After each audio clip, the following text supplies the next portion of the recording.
Hello and welcome to the build-up to West Ham's first pre-season friendly. Quite an important one as well. Lopetegui's first game. We'll get a little insight into what his tactics are, how we're going to play next season. Hopefully, one thing we won't be seeing is Flynn Downs as he's off to Southampton for a medical £80 million bid accepted, and should see Kyle Walker-Peters, the pursuit of Kyle Walker-Peters, advance a little bit in the next couple of days as well. Anyway, West Ham taking on Ferencváros. Apologies if I pronounced that one wrong, but sounded quite confident how I said it, didn't I? Ferencváros, yeah, that's them. That's who we're playing today. The West Ham starting 11 is on your screen at the minute. You can try and work out how that is looking because there's an absent right back there. But Fabianski will be in goal. It could be a back three with Mavropanos in there with Kilman and Creswell. Could do a wing back with Cornet, maybe Orford, Potts, Ward-Prowse in the middle, and Guilherme, Kudus sort of up front. Or it could be a back four, and that's possibly what we're expecting prior to the lineup coming out. However, you've got to guess who's right back. Maybe Kudus, although he's not naturally a right back. He's a right winger. But anyway, thank you very much for joining us. Please do get your comments in. William, kickoff is 3 o'clock. It's half an hour's time. It's available widely across West Ham's social media channels, YouTube, Facebook, TikTok, I think. Their website is, if you want to read it in written format, it's over there as well. It's free to watch. So it's 3 o'clock kickoff.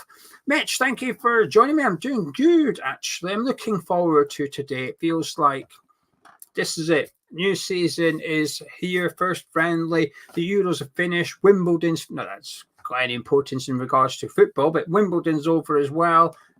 We're now at sort of the back end of the summer break, and we can start looking forward to the new season. Only 1 month until we take on Aston Villa. I don't think Stephen's too happy with Flynn Downs going to Southampton for 18 million. We'll get your comments regarding that potential transfer.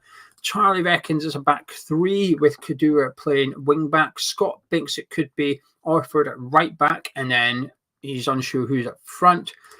Charles not sure who's playing right back. Likely to be Potts, Orford, or Kudus, according to himself. I think Danny's looking forward to seeing Potts. DeCanio said Potts is ready to step up, cash in on Downs and promote Potts. Downs is 25 and needs to be playing first team football. Right then, keep getting your comments in. Well, I'll be introducing a couple of people in a minute's time. Liam, it'll just be like, I guess, broadcasting rights, I suppose. But this is where you should be using your VPN. This video is not sponsored by Surfshark. They're not paying us to promote them. However, they are an excellent VPN. The link is in the description below. Use the code HammersChat and you get, I think it's 4 months free if you use the code HammersChat. They haven't paid for this promotion. I'm just promoting it because I use it. But the link is in the description if you fancy getting yourself a VPN, Liam, and then you can change your geographical location, tell your computer, I'm in the United Kingdom, thank you. I'll have all the YouTube access that people in the UK has. Mick, thank you for joining me. I'm good. Hope you are glad. Matt, I'm not smug about the Euros result, actually. Not really. I was surprised at how little joy I received from Spain winning last night. I think it's because, I'm just getting a bit, I don't know, softer in my old age. Would be now I live in England and a lot of my friends are English. I think maybe that I was gutted for England fans. Mark says it's an interesting lineup. Lots to look forward to. Daniel says feels a bit wrong to get this excited for friendly against a Hungarian side. I don't worry about it. Get excited. That's what football's about. You can't get excited in football, then what's the point? If you can't get excited, then what's the point? Zaim Gonzo is on the school run, picking up his own children. I should just clarify, very importantly and clearly, it's his own children, but he's on the school run. Ultra's excited to see Guilherme. B2, the only player we don't really know anything about. Carthurk, can't wait to see how Lopetegui sets us up. Doug's buzzing for a bit of Guilherme. Ashley's looking forward to Guilherme. Belcar says 3, 1, 2, 1, 3. Is that even the right amount of players? Are you trying to catch me at 6, 7, 8, 9, 10? Yeah, that is 10. So 3 centre backs, a defensive midfielder, 2 wing backs, a central midfielder, and 3 attacking midfielders. Is that what you're suggesting? Liam is using the VPN. There you go. No problem. There you go. Get it in. Now you can watch the friendly because you've tricked your computer. Kale's, I don't know, bring it up with the club.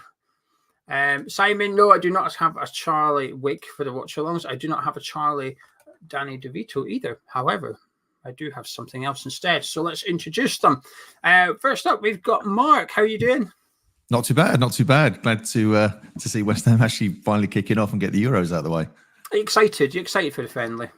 I am. I'm excited to see young players, as always. You know, I think for me, the FA Cup win was really good, youth FA Cup. So great to see some of them lads hopefully get a chance. I know they didn't under Moyes, which that's a whole other thing. I'm not going to go into that, I think, but definitely keen to see some of them and to see what Lopetegui is all about.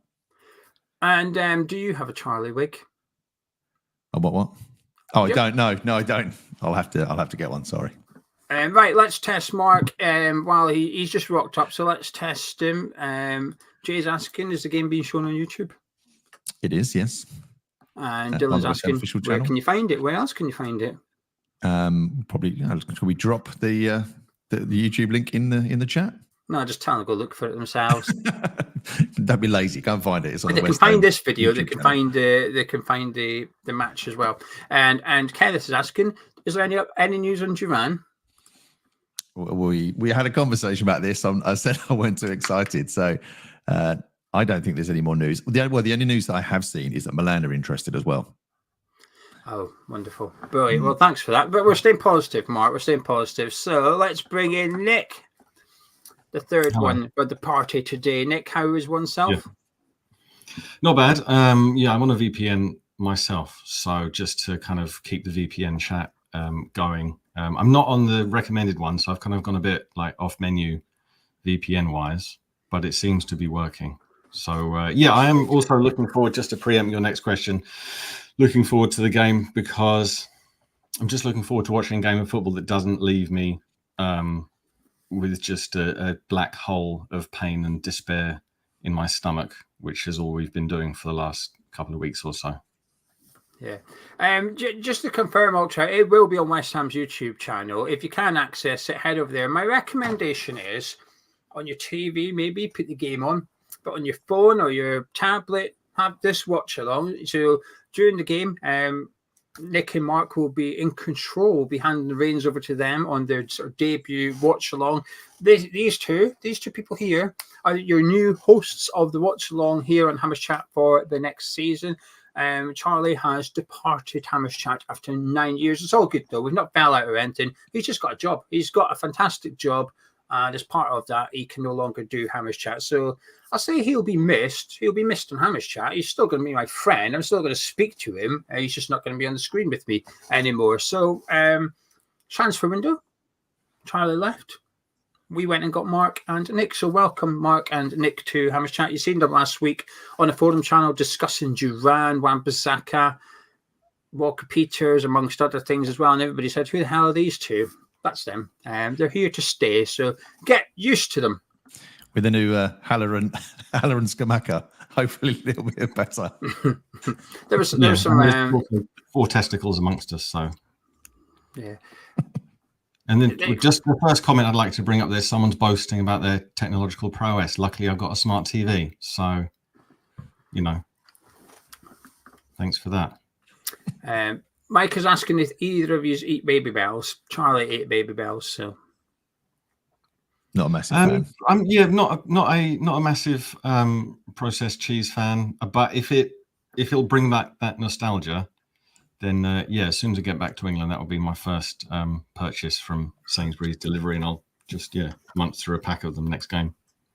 Robert is welcoming you both, saying you've got big shoes to fill, and Kenneth is asking.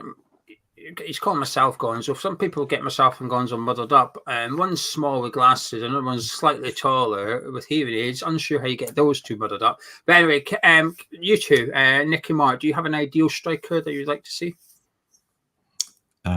Just Ivan Toney. I love saying Ivan Toney. I like the name. He's an impressive man. He can score. He can assist. He's probably worth. If I was going to get slated for anything with this, I mean, he's worth anything. If you had any amount of money, you should buy Ivan Toney because he'll get you up the league. Like a season with or without Ivan Toney, if you had him, that's 3-4 places at least up in the league. yeah, that's just me. Yeah, I think he's just unrealistic. I'd love to have him. I think he's brilliant. He's our type of striker. He's a bit kind of brute force-ish, but gets goals. So no, he'd be good. But I think a cheaper option, although maybe not now, is Depay, which I know will upset some people because he didn't do well for Manchester United. But that's a poisonous club, and he scored goals every other club he's been at. So as he's on a free, I think that's a pretty low risk striker to go for. Well, while you're watching at home, please do drop a like on the video by clicking a thumbs up and subscribe if you're new to Hammers Chat. Both things help out the video. Right now, you drop a like on it. If people go onto YouTube and search for this, I mean, the top search will be the actual game, but second will be this watch along, so we could just rival the club. That'd be much appreciated. So please do get clicking on the thumbs up. And boys, big news today. And just before we went live, that Flynn Downs we've accepted a bid from Southampton for Flynn Downs, roughly 18 million, and he's off to the Saints for a medical. Mark, what's your thoughts on that news? I think it's good for both parties. I think it's good. I mean, we'll never know really if he was really Premier League quality until we see him this season. And I hope he doesn't kind of shine. I hope he does for himself because I think he's a good lad. But he really enjoyed it at Southampton. Southampton fans love him. 80 million seems like a fair price, I think. So I think that's okay. The only problem is that we're selling players when we should be buying them. So I hope we've only sold him because we have somebody else lined up. What about yourself, Nick? What's your thoughts on the Downs news? I mean, in one way, there's elements of weirdness to it because you heard that he was an actual West Ham fan, like a true supporter in some sense. So that's a bit weird. That if that was really true, why would you not maybe give it another season? I mean, I guess but you can see the other side, of course, like career, age, opportunities, promised first team, feeling the love at a certain club. I'm just hoping it's not one we'll live to regret, really, if he turns out to be, getting better and better and better over the next few years. At that, link up play and all those kinds of things, it will hurt a bit if he does it, well at another club. Hey, right, get your thoughts in on the Downs situation and potential transfer into live chat. John says, can't believe we're selling Downs without trying him out, especially with Edson Alvarez out.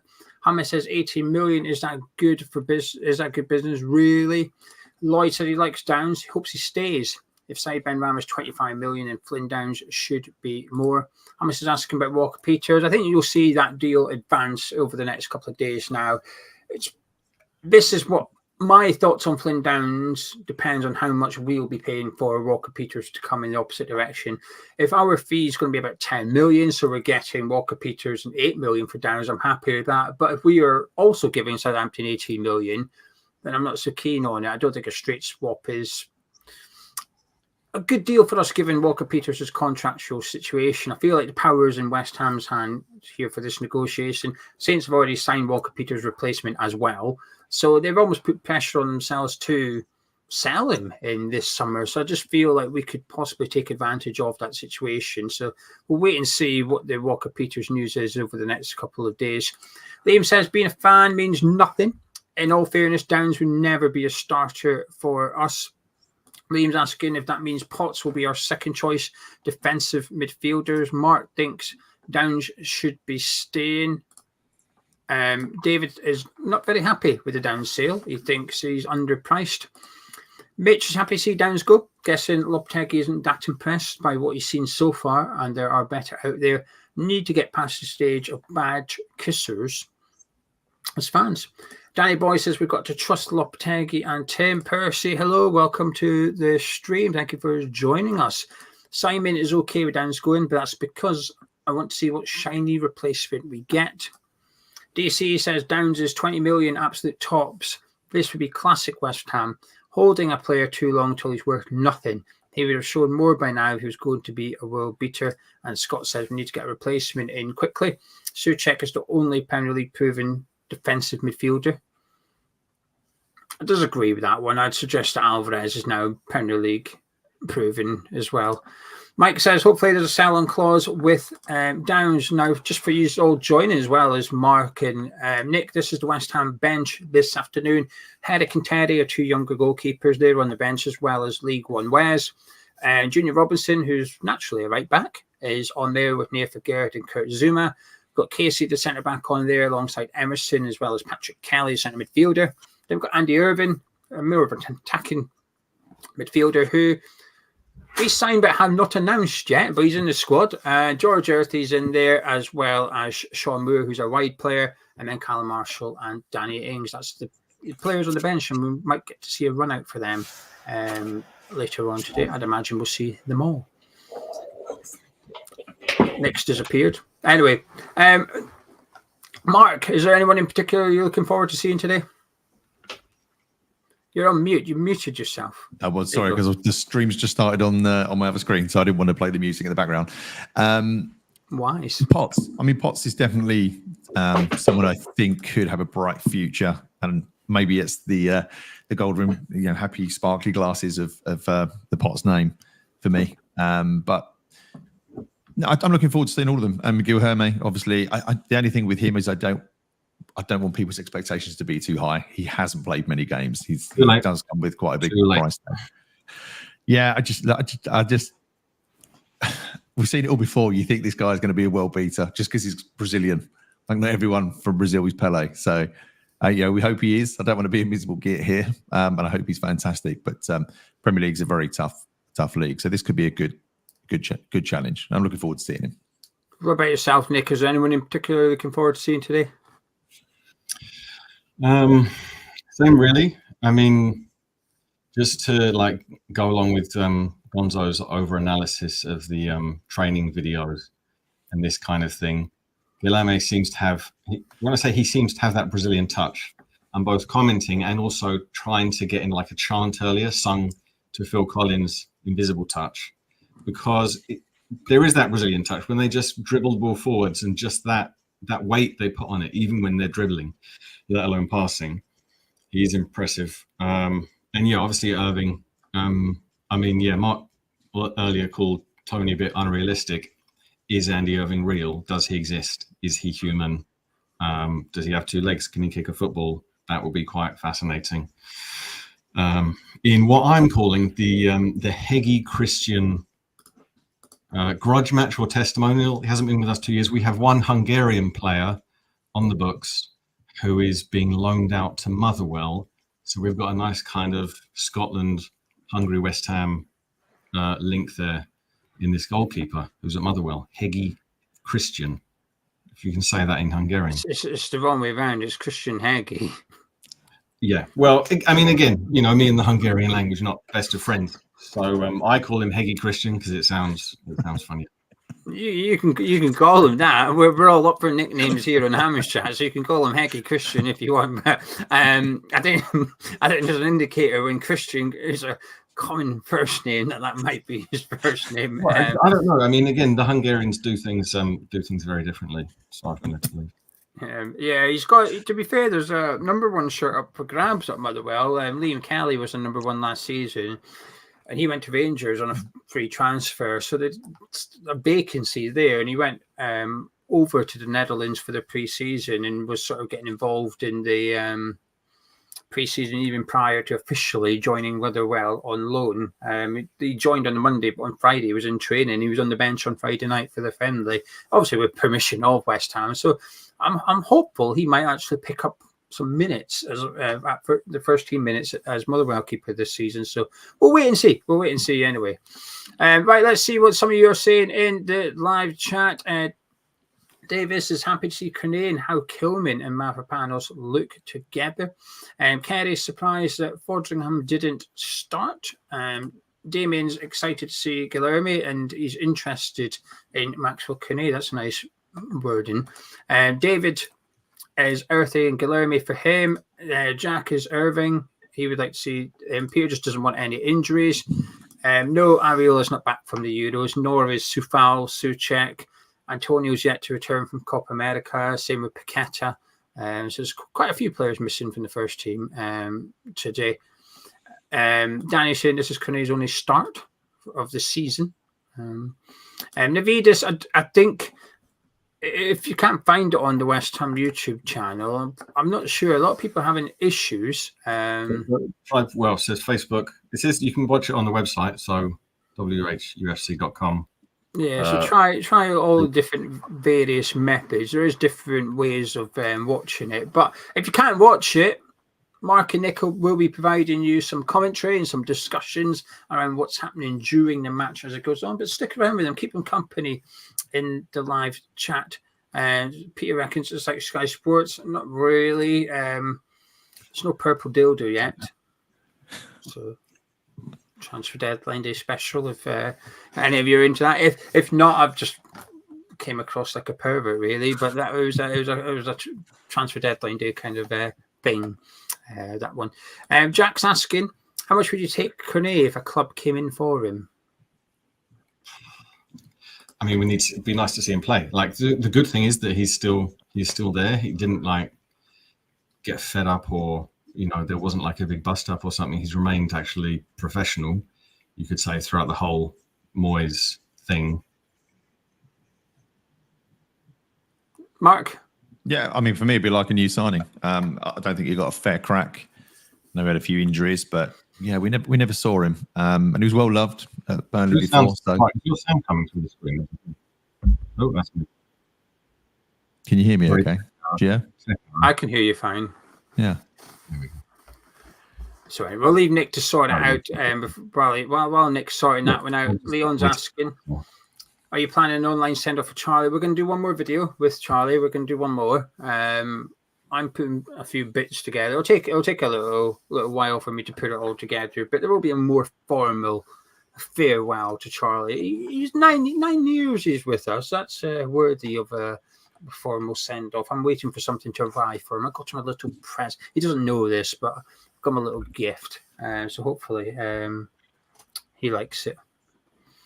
Saying that, spoiler, Charlie's just messaged me saying purple dildo. Yeah, so he's watching. Charlie, he's still tuning in. He's still around, and he now knows there's a gift arriving for him at some point. So wonderful. I've scanned myself there. Right then, I'm going to disappear. I'm going to leave it in your capable hands, Mark and Nick. It's over to you two. I'll be around if you get stuck. But people in the live chat, please be nice to them. Just be nice. It's their first ever watch along. Expect errors, okay? It's just for anyone tuning in. Charlie's got a job. He's got a job, and he can no longer do Hammers Chat as part of the job. It's a fantastic opportunity for him. So yeah, it's good. Onwards and upwards. So Charlie's gone. Nick and Mark are here. Keep them company. They're here to provide you with commentary throughout and interact with you all. And I will catch up with you. I'll be doing a review after the game, so I will catch up with you on the review. But until then, enjoy these two. Mark and Nick, have fun. Thank you very much. Thank you. I'd like to start with that right away. Am I wearing lipstick? I am, but not on my lips.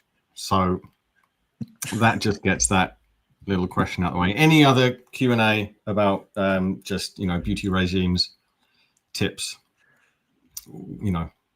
Just go for it. Mark, and I was going to say, are you okay? Apparently you fell off your chair as well. So a few people are concerned with any injuries you might have. Well, I mean, yeah, that's because of all the things I had to plan. So I've got obviously the screen, the webcam, the mic, the speakers, VPN on this one, VPN on the iPad so I can watch the game. I had not plugged in the laptop, and it was about to run out of battery. So that's why I fell off my chair. So yeah, skincare routine. In the mornings, I like to apply a mint herb facial rub. That's American Psycho there. That's the best I could do. I can't remember how that goes. But speaking of that, anyone got butterflies for this game? That's a good question. And again, this meaningless. Sometimes, when it's kickoff, first goal goes in against us inevitably. How not to be, incredibly annoyed. To me, it feels like a new era. I'm really excited. I mean, there's a lot of new players there. As Gio said, there's players that are going to be still away on international duty. So we've got a chance to really give these youth players a good crack, see some new players, new style of play. I know there was a formation that popped up earlier, so it'll be great to, I guess, get comments to see what you think the formation will be for this one, because I think it's anybody's guess. But I'm just looking forward to seeing some football. I think with the Euros, and I don't want to dwell on the Euros too much because I'm still getting over it like many of us are. But I think that felt like an extension of watching David Moyes in terms of we score, sit back, score, sit back. So just to see something fresh and new, you know, I was really looking for this game. So even though it's against a team that I can't pronounce, like many of our European adventures, just really glad to see some good football, hopefully.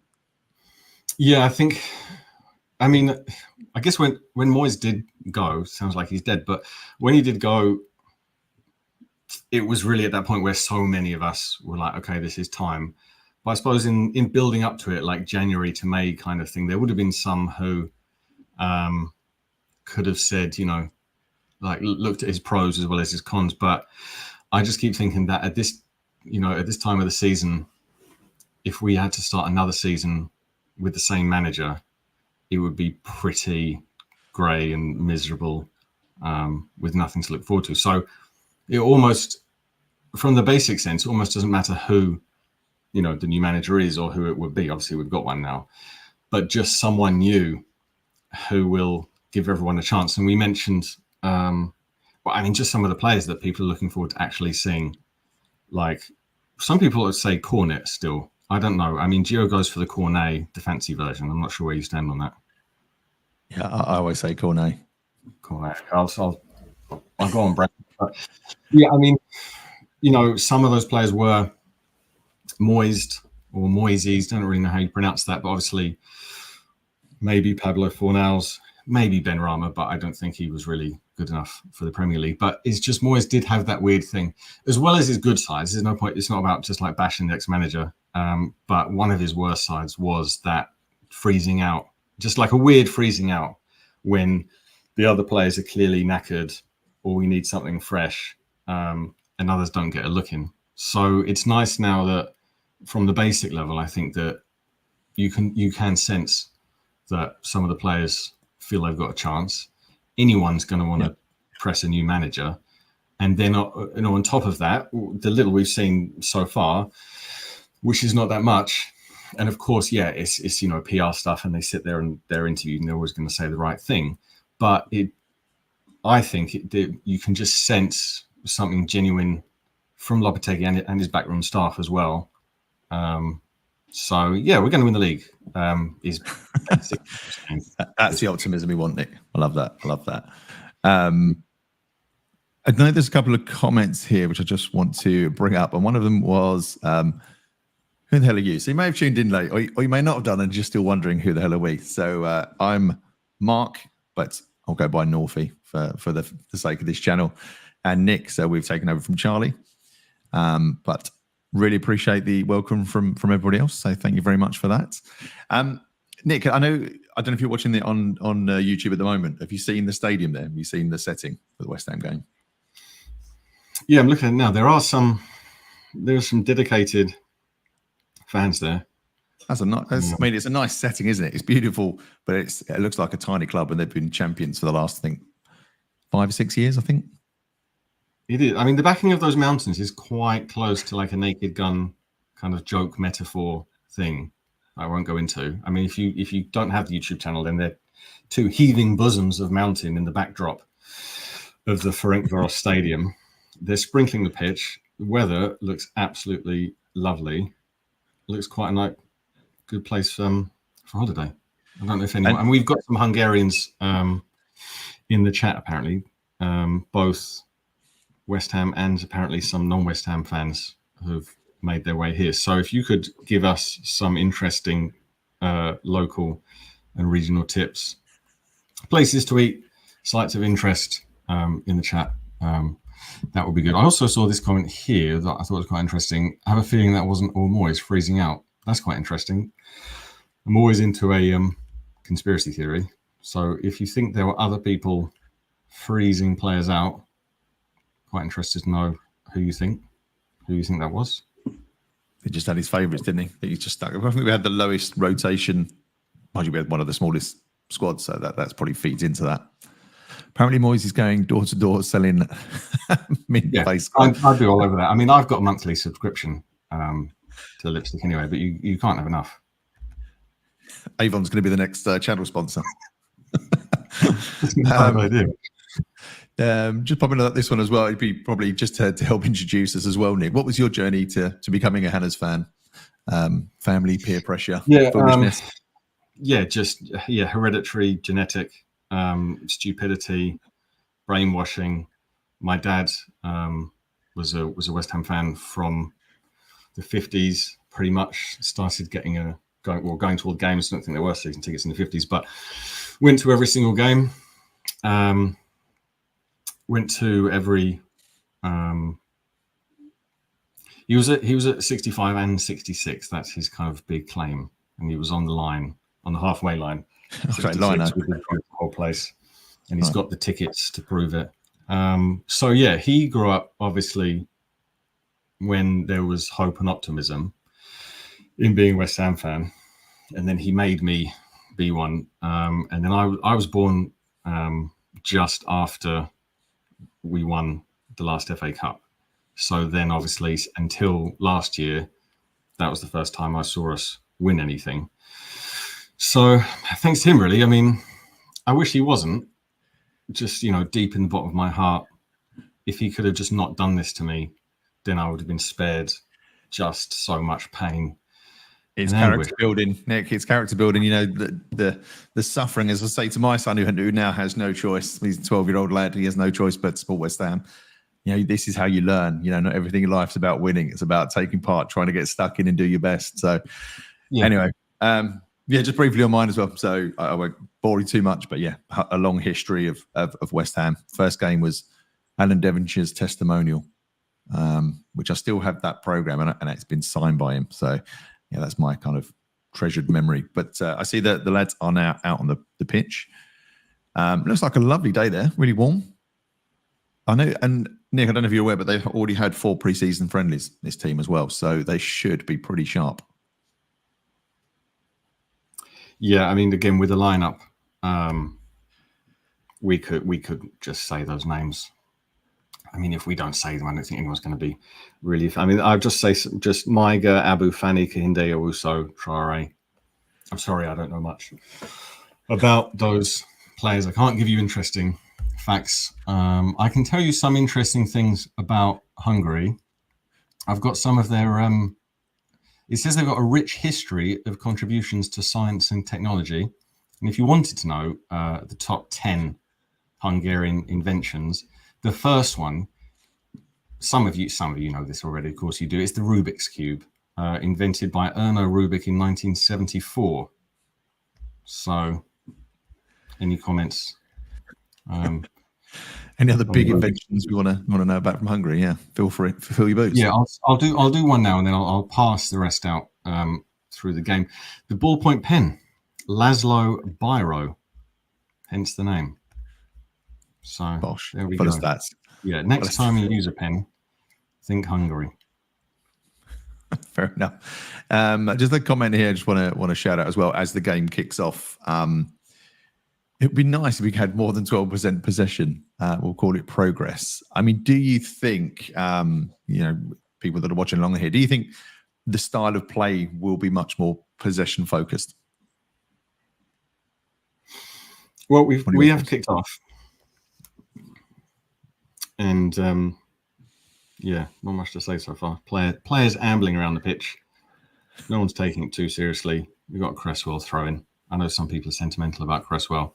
Some people, like me, was it technically, I'm not sure if it was the first signing, if he signed on for another 12 months.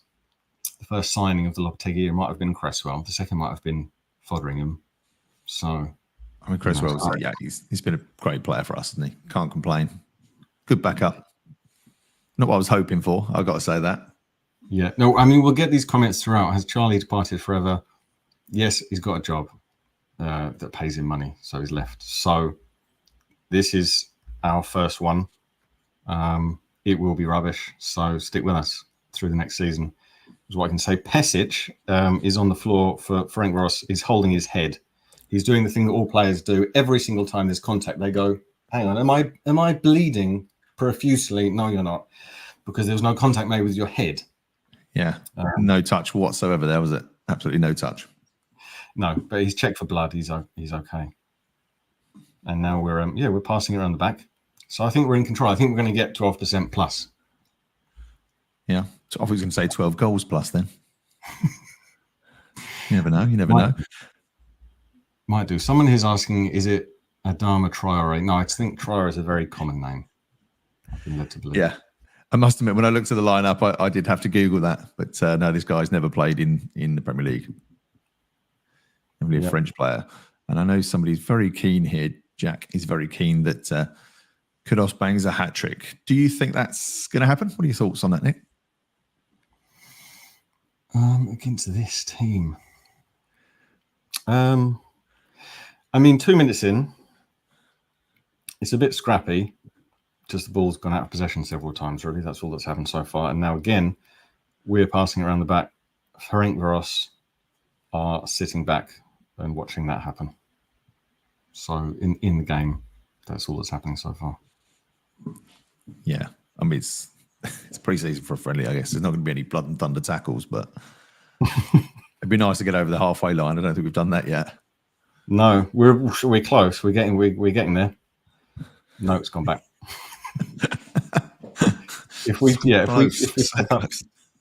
we set up ball over the halfway line counter for the game, we're still on 0. 3 minutes in, so a mean average of 0, kind of forays into the opponent's half at this point.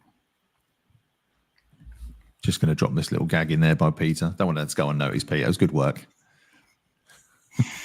Any more topography puns? Put them in the chat, please. We've got mountains so far. I think did he say hill to climb? Imagining that. Yeah, we did. Yeah, good. Good. Got it. Well done. Happy Hammerhead saying, is this their last friendly? I think it is. Yeah, I think this is their last, and then they have their second round opening Champions League qualifying match. But I don't know who it's against. It's not been decided yet. So I think there's the first round to get over with.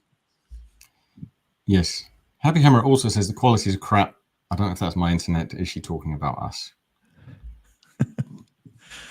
I'm not going to comment on that. I'm not going to comment. Okay. Whoops, went for one there. Come on, you go first. No, I agree with Pete there. It is a bit. It would help, to be honest. And he says it's being played in Austria. No, I think this is in Hungary. I think they went across the border for this game. Someone could correct me if I'm wrong, but I don't think this is in Austria.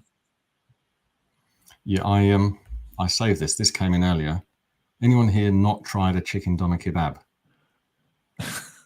And we never discussed chicken or kebabs at any point, but if you haven't, let us know.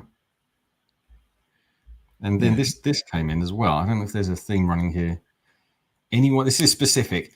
If you're not from Sweden and you've had, or should that be if you are from Sweden and you haven't had a kebab pizza? I'm not sure on the double negative there, but if you've got any comments about Sweden kebab pizzas, let us know.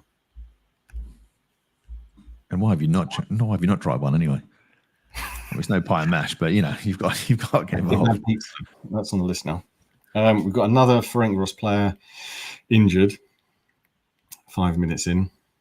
But no, he's made a miraculous recovery. He's doing that skippy thing that players do when they. It's quite the crowd there. It's about 20 people. It is a lovely setting. There's probably a Euro camp around the corner.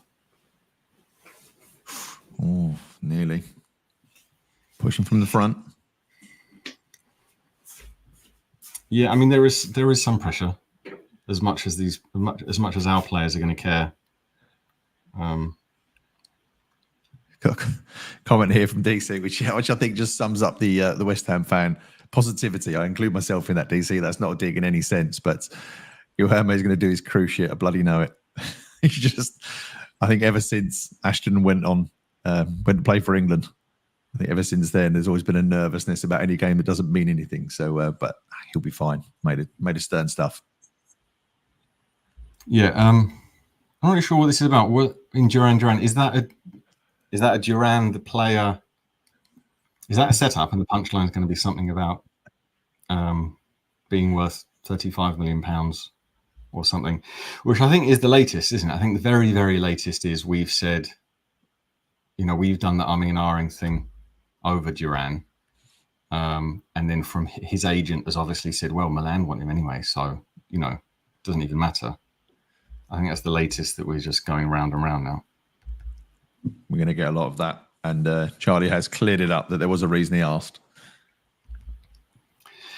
Does anyone remember having it? The only time to have a doner kebab is obviously very late at night when you are highly inebriated. What minute are we up to in this game? 7. No shots. It's basically the most interesting thing I can say at the moment. There's been a lot of slow passing. There's been jockeying from side to side. Ferencváros player just there from just inside his own half, chipped the ball over all the way into our goalkeeper's hands. So it's basically what's been happening. It's very much a training match at this point. Yeah, and a training pitch as well, by the looks of it. It reminds me very much. It's like watching the Euros and some of the pitches that we played on. Some dodgy turf. This time of year, I guess it's all just bedding in. Yeah, I guess. That was a valid excuse at the time. Obviously, it doesn't matter anymore. I didn't feel that bad. I feel worse about losing 2021. Not that we just want to sit here and cry about England, but the other team were just better than us. Winning in Europe's not for everyone. Only West Ham. Exactly. Yeah, I agree. Pete's getting a lot of attention, to be honest, and I think we need to stop it. Food chat probably will be a bit more interesting.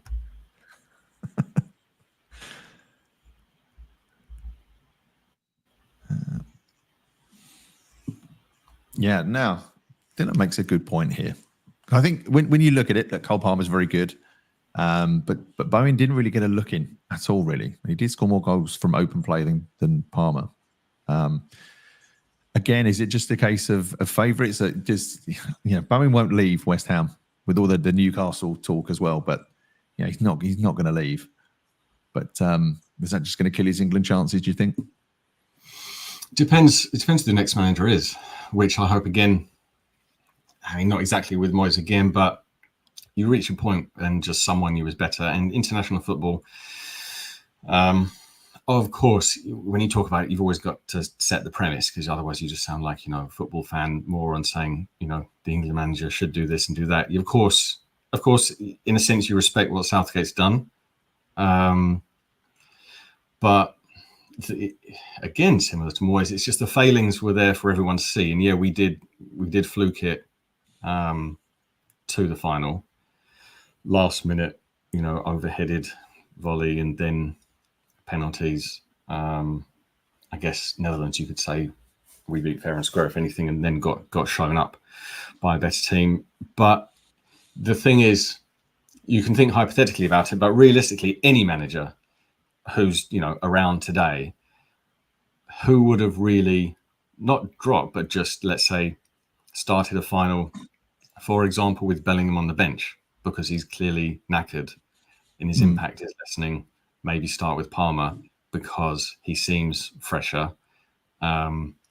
He seems to be a bit more Spanish, you could say, in terms of just getting on the ball, doing something with the ball, where Bellingham just seemed completely knackered. Who's really going to do that? Like, who's at that point, even if it's the right thing to do, I don't know if you're going to find that manager out there in which you say it might need like bravery or courage, but it's more, it just needs someone who could, if anything, take the emotion out of the situation, or just be like really plain and simple. I don't know how to phrase it, but someone who would just tell those players or egos, not that they're like the worst, but just tell people that it's going to be about, the best team, the best lineup to start the game.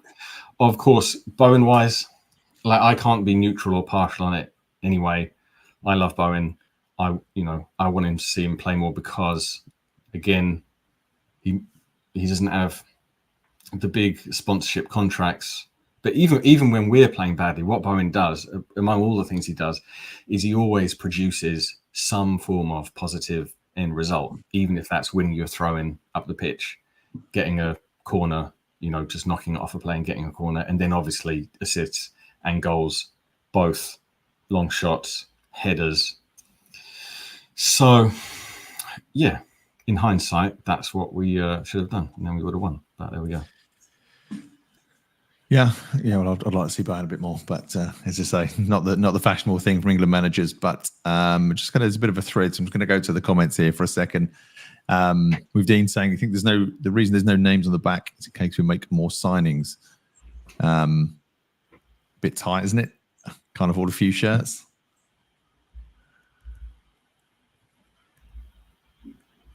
Say here. Yeah, Dylan agrees as well. Yeah, he does. I mean, he scores enough goals. Bowen scores enough goals. I mean, he's brilliant, and I'm glad that we're never going to sell him. We've got ridiculously long contracts. Yeah. Do you think there should be a cap on how many games young players can play across all competitions? I guess they're on. The younger they are, that would make sense. But obviously, that's not going to work for managers, is it? Again, like the club managers versus international managers. Cornet looks like he knows how to play football. That's a good sign. That will save us some money. We've got a new signing right there, unused. He's fresh. He hasn't played for a year. Do you think we're seeing this again? Not talking about the Euros, but it plays a part in it. But the one up top, like whatever happens to 4-4-2, like why do teams just abandon this? Why is always one up top now, and they just rely on midfielders to score? It just happens all the time, and then you just get this tippy tappy. What we're doing here today, we're just passing it around the box, left to right all the time. I'm not saying lump it, but can't we just get wingers down the side and try and cross in? I think everybody wants to. How many teams in the Premier now have two strikers out? Do any of them? Not really. I mean, obviously Liverpool always like to have something like that, but then they obviously had specialists in Salah who was able to do that, and now they're obviously trying to do the same thing, but with Nunez, he's a weird player anyway because he just can't score. But yeah, maybe. I mean, I like, one of the things that looking forward to see is how we work out the back differently this season, because last season, or you should call it last 2 or 3 really, because we basically played the same way. You'd have moments in games where we worked it out really well. So you'd have moments where we're not advanced here. We don't have the formation tactical board set up, so I'm going to have to show lines and things. But we had ways, let's say a W. So there was, we worked it out of the back in a clever way where it went to, defense, midfield, defend, and then back onto the wing. We did that sometimes, and it looked really promising, but we'd do that for like 10 minutes. We'd play that well for 10 minutes. And then we basically then do like the Moyes ball or Moyes sit back ball, whatever you want to call it, which obviously was a bit frustrating because it showed that last season, especially, we did have the potential. We had the players, we had the potential tactical setup even in a game to do things like work it out the back really well or switch the play really well. But then we just stopped doing that. So I'm interested to see not only in how we set up this year, but just those small things, like small adjustments in games. What is Lopetegui's, vision, if you like, about those things, about switching, about is he content with the centre backs to sit there with possession for a while? I don't know. I'm excited. Are you excited about the away kit? I always love the black West Ham kits. I think they're beautiful. Definitely going to get that one. Yeah, I mean, because the last time we had the black one was in that Jesse Lingard season, wasn't it? And we actually did quite well in away games, which you might say definitely is not because of a kit. But I do think there's a psychological factor in a kit, and some of our away kits I've never been a fan of. A lot of people seem to like the blue and the claret hoops. I've never been a big fan of that. It just looks. It looks more era ones. Yeah, we just had some terrible seasons. Just around, it was around those, whether it was the turn of century, I think they might have brought it back in the Glenn Roeder years. Yeah. And we were so bad away at that time. So it kind of, yeah. bad memories of that, but good memories of the black kit. I do remember Julian Dix wearing the Degner Motors blue and Clarent Blue hoop one. I like that.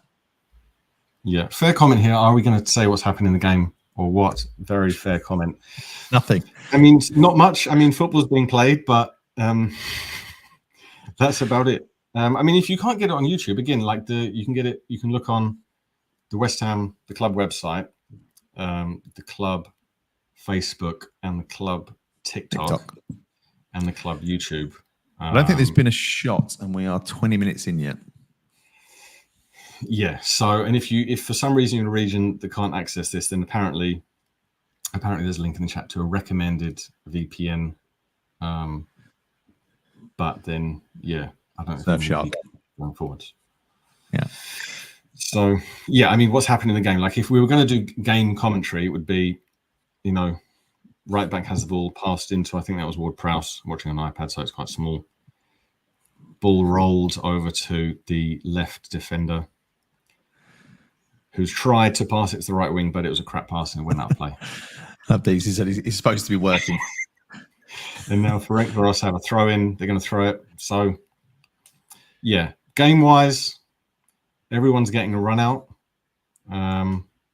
We're only 18 minutes in and it's 0-0, so I can't really tell anything about the players' fitness.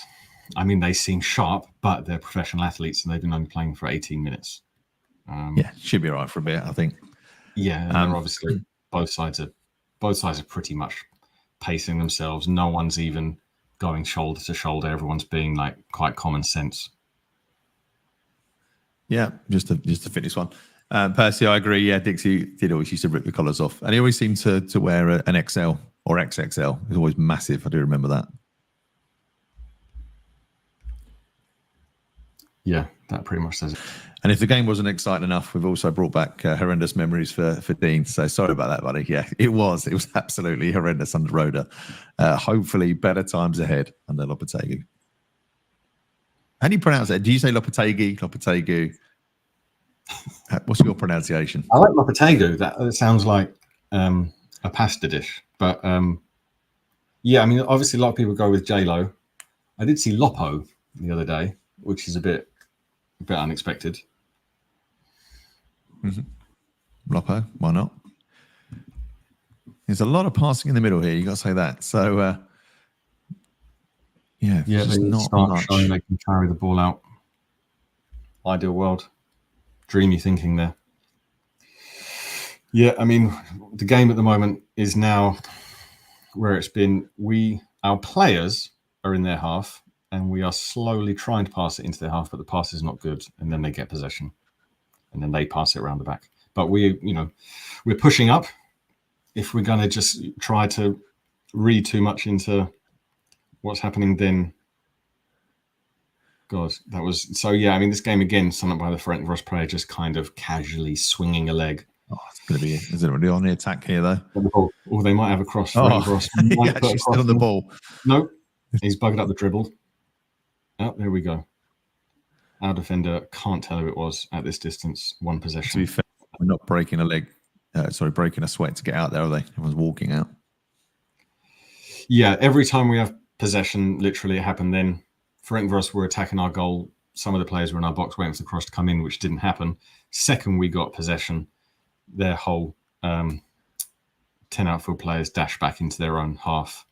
And then we resume kind of passing it around the halfway line. Trying to probe every now and then. Nice swing out ball there. So we're on the left wing.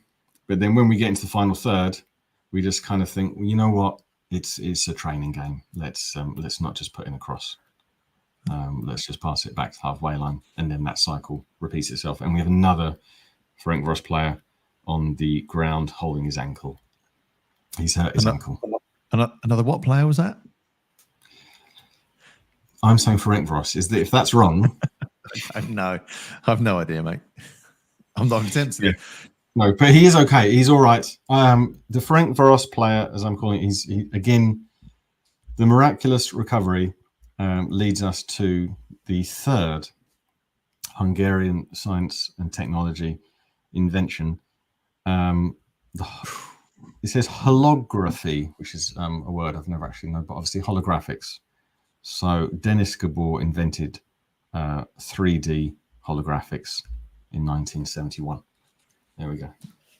Bosh, facts, knowledge, and football. What more could you want on a I mean, a Monday cross afternoon? would be nice. Yeah, a shot would be nice. It is quite funny. Like you get this in, professional players, like what we're doing now, because of course they know, the manager's watching, the backroom staff are watching, so everyone's been given their jobs, which you think at this stage where the manager and his staff are, even for this game, they would have, talked about things a bit over the top, like the tactics and the position and who does what. So the players on the pitch are obviously going to make sure they carry that out, even if it leads to the most boring game of football in the history of the world, which we're watching now. I think they're having a water break now, aren't they? I would guess.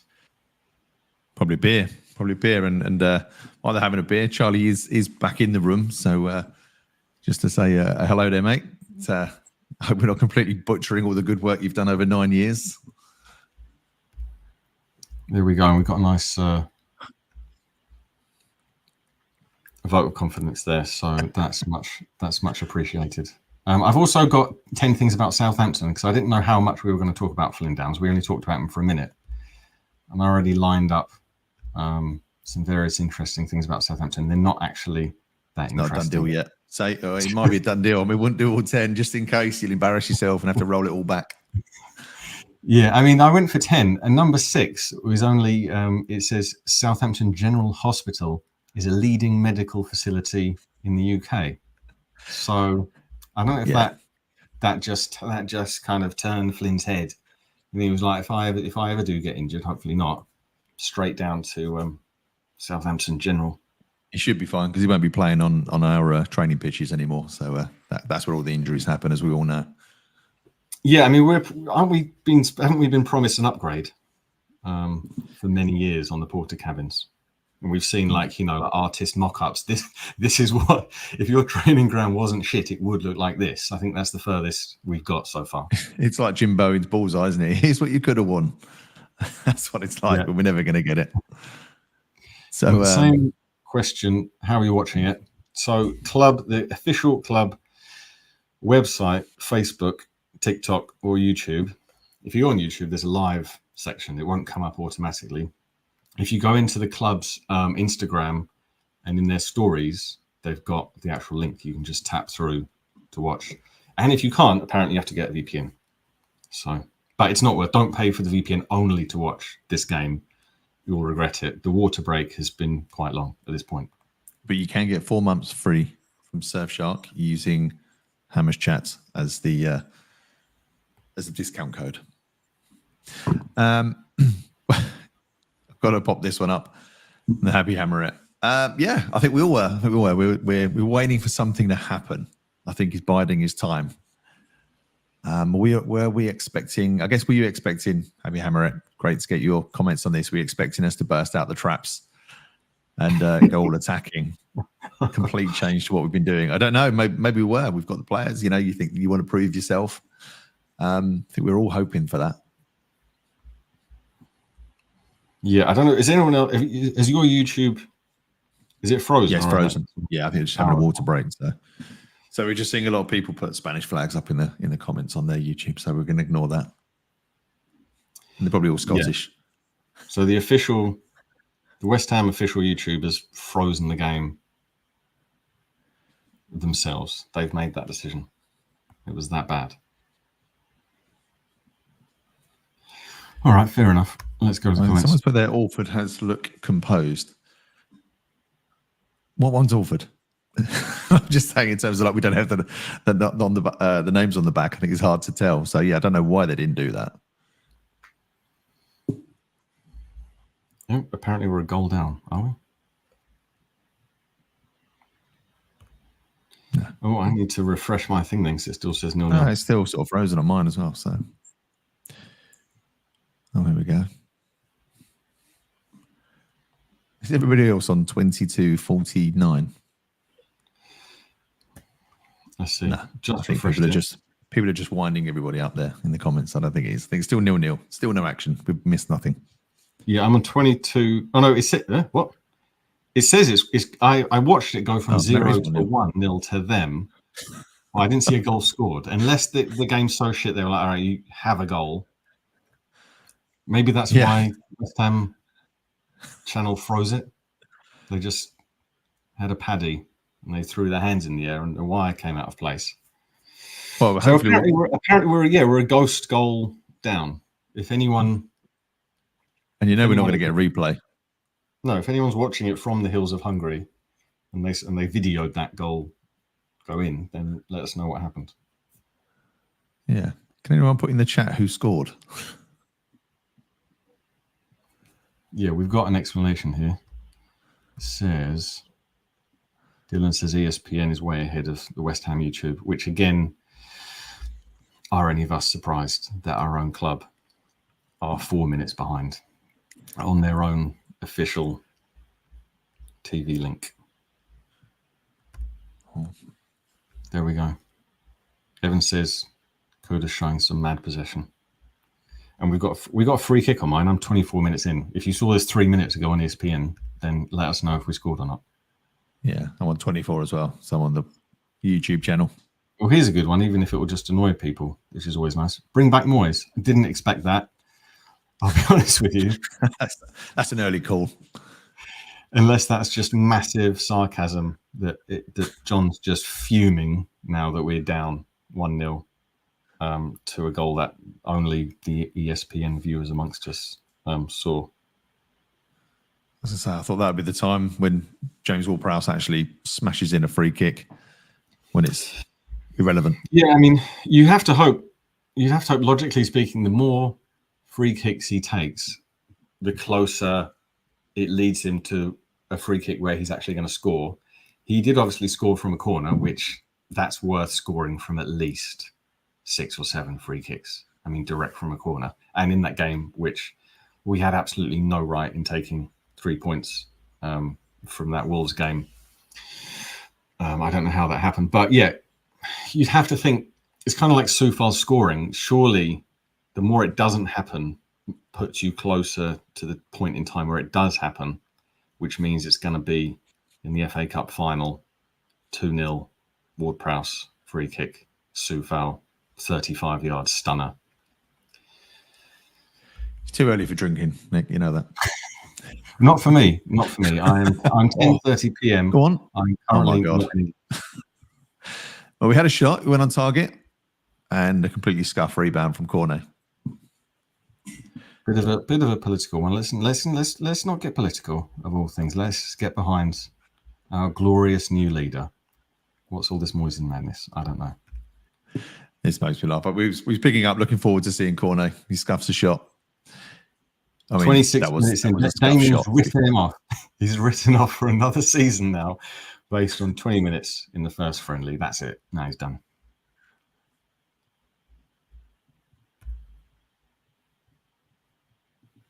Probability has no memory.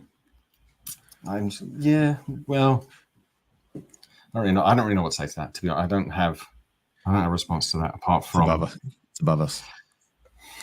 Apart from, probability-wise, if you'd have said, will Ward-Prowse score 1 free kick in a season? But is that the West Ham way? He just comes to us and he can't do it. The thing that he does, if you ask someone what is Ward-Prowse good at, he can't do that now for us. Apparently this was the goal. I'm hoping somebody's actually explained it because no one else knows. Long ball over the top, controlled and finished by this chap, which again, not going to try and pronounce. Sign him up. Sign him. We need a goal scorer. So if this game is like a kind of scouting mission, sign up Awoba Soma, or what does it say? Well, I was looking at their team actually last year. Obviously, they were champions, but then they had one player that scored double figures. So their main striker got 20 goals, and I think the next person down got 8. So they've only got one real main goal threat, but it wasn't that chap there. Can't remember his name, but it definitely wasn't that one. And I think their highest rate player is 6 million. So quite a gulf in difference of class, but that's never stopped us. Yeah, we've got the Moyes in crew. They do not. They want more possessional play. None of this attacking lark that we're doing now.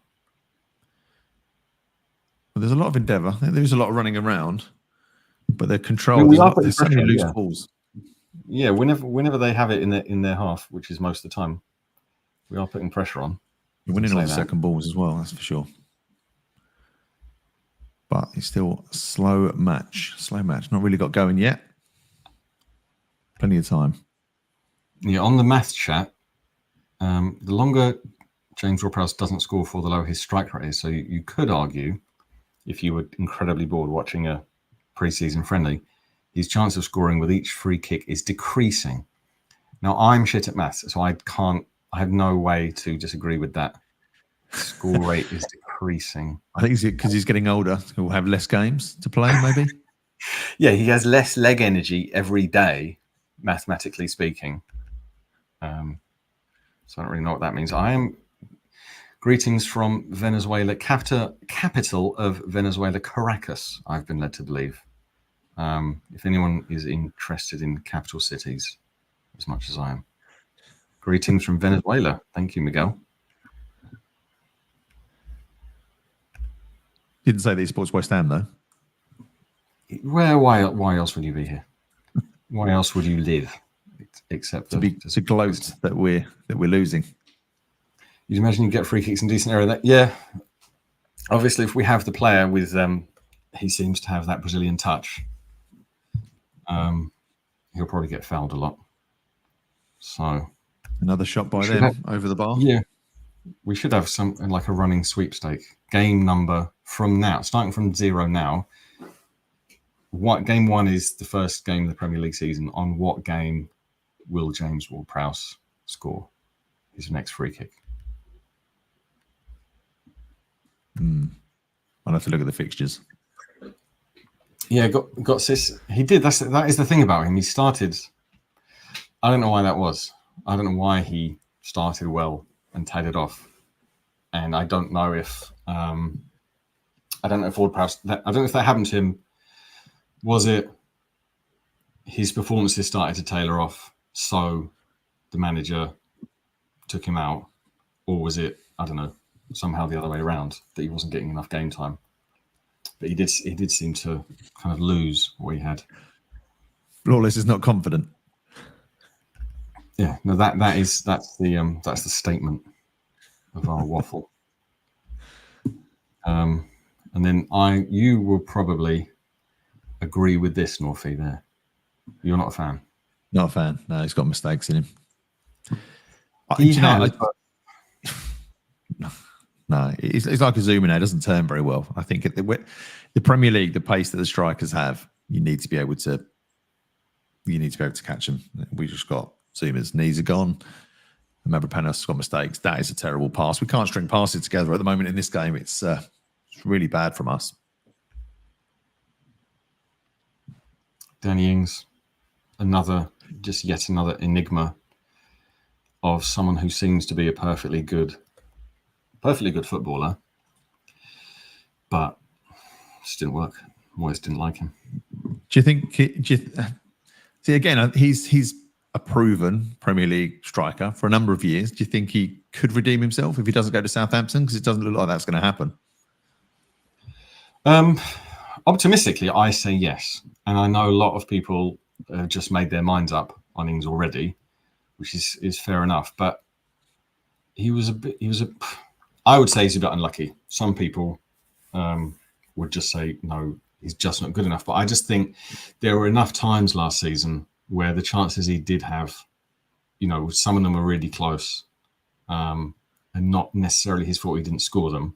Yeah, of course, everyone could say, strikers on the pitch, score a goal. But like the Sheffield United one, when we were 2-1 up, and he had that chance, and it just got a slight nick off the Sheffield United defender, and then that would have made it 3-1, and he'd already basically set one up, at least in the game already. So it's just small stuff like that. And also, I just felt that Moyes made a lot of decisions on those things, which obviously the classic footballing phrase, fine margins. I felt that Moyes sometimes made, something would happen, a goal wouldn't go in or whatever because of just the fine margins here and there, and then you wouldn't see the player again for 3 games, stuff like that. But I thought, I don't know, I don't want to write off things. Of course, the preference is sell him. I think he's on for too much money, but I thought he also played okay. Free kick come in, and that was easily cleared by the Hungarian champions, of which I'm not going to say the name. Yeah, Dean's also baffled. It was generally baffling how the minute he joined and forgot how to score a direct free kick. Although, to be fair, we are never around the box enough to get free kicks. Yeah, exactly. I think if ever you buy a free kick taker, you've got to be that type of team that's going to be near, within a shooting range, and that's just not Moyes. Nearly scored. Just it's some weird signings. When you look at them post era, you look at them now and you just think, why? We were talking about balance in teams. The balance is completely off. It's all crazy. But I know that Dylan's. So we started off well. Fall for Christmas. It was media pressure that dropped us. It wasn't Moyes' tactics. It was definitely media pressure. Yeah, I'm under pressure now because my iPad, on which I'm not watching the game, is now at 6%. So I'm very sweaty, and as I've said, I'm in Asia, so it's humid already. I don't want to turn the air conditioning on because the VPN's working fine. I don't want to jinx it with extra added technology into the room, but I might need to fall off my chair and get my iPad plug any minute now. But yeah, I mean, that is a really good talking point about, how that happened. We kind of fell off because we had that amazing December. Who could have even predicted or even believed in any way that we beat Spurs, Man U and Arsenal in that month, and then all was looking rosy. And then we just disintegrated at the same time that there was that Paqueta strange injury, in which it seemed to come out of nowhere. It was never very clear to me exactly what the injury was. It was just like some top side of his calf. And then he came back and then instantly was back out again. I always thought that was a bit weird. Might be good, actually, if we could have put the numbers next to the ticker at the bottom there, just to really easily identify, seeing as the club couldn't be bothered to do it.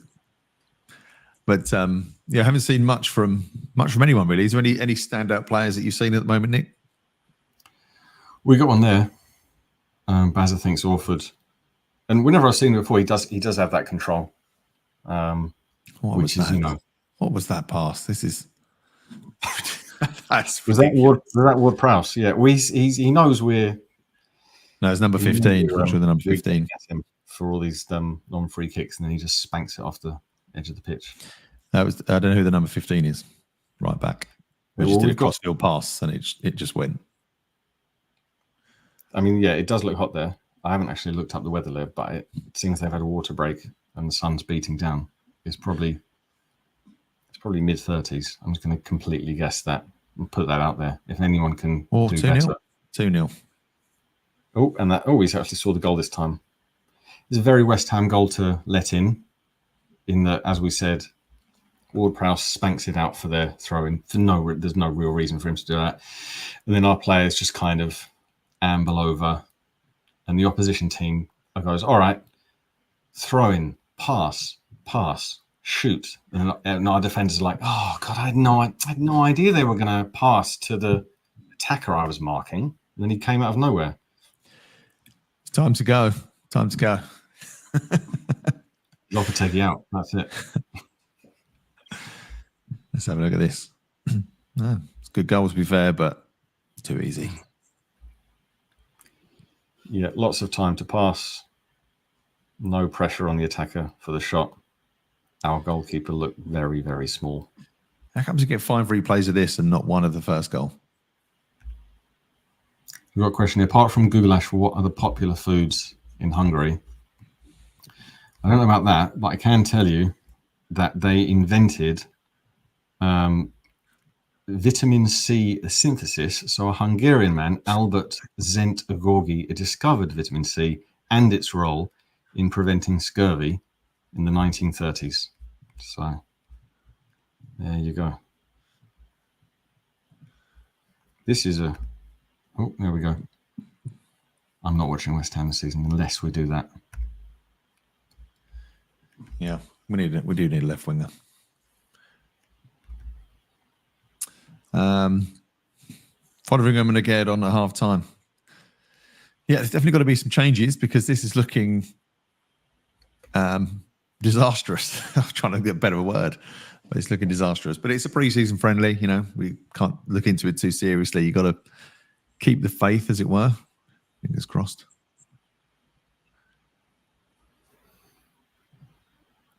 No, you like this one. Well, I do anyway. Mavropanos and Fabianski. Let's go. Thoughts on that one, Nick? I mean, it's about the offer, isn't it?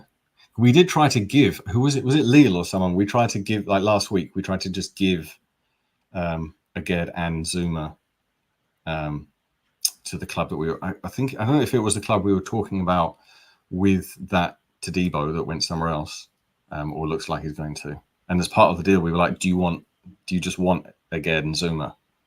And then, but no, obviously the answer came back no. Quite obviously, because Zuma's knees are absolutely shot and he can't move. And again, it seems to just be a bit moody. I don't know, a bit of a drama queen, really. And he's injured before an international game. Did score a useful goal or two, but yeah, I don't think anyone's really chuffed about our centre backs.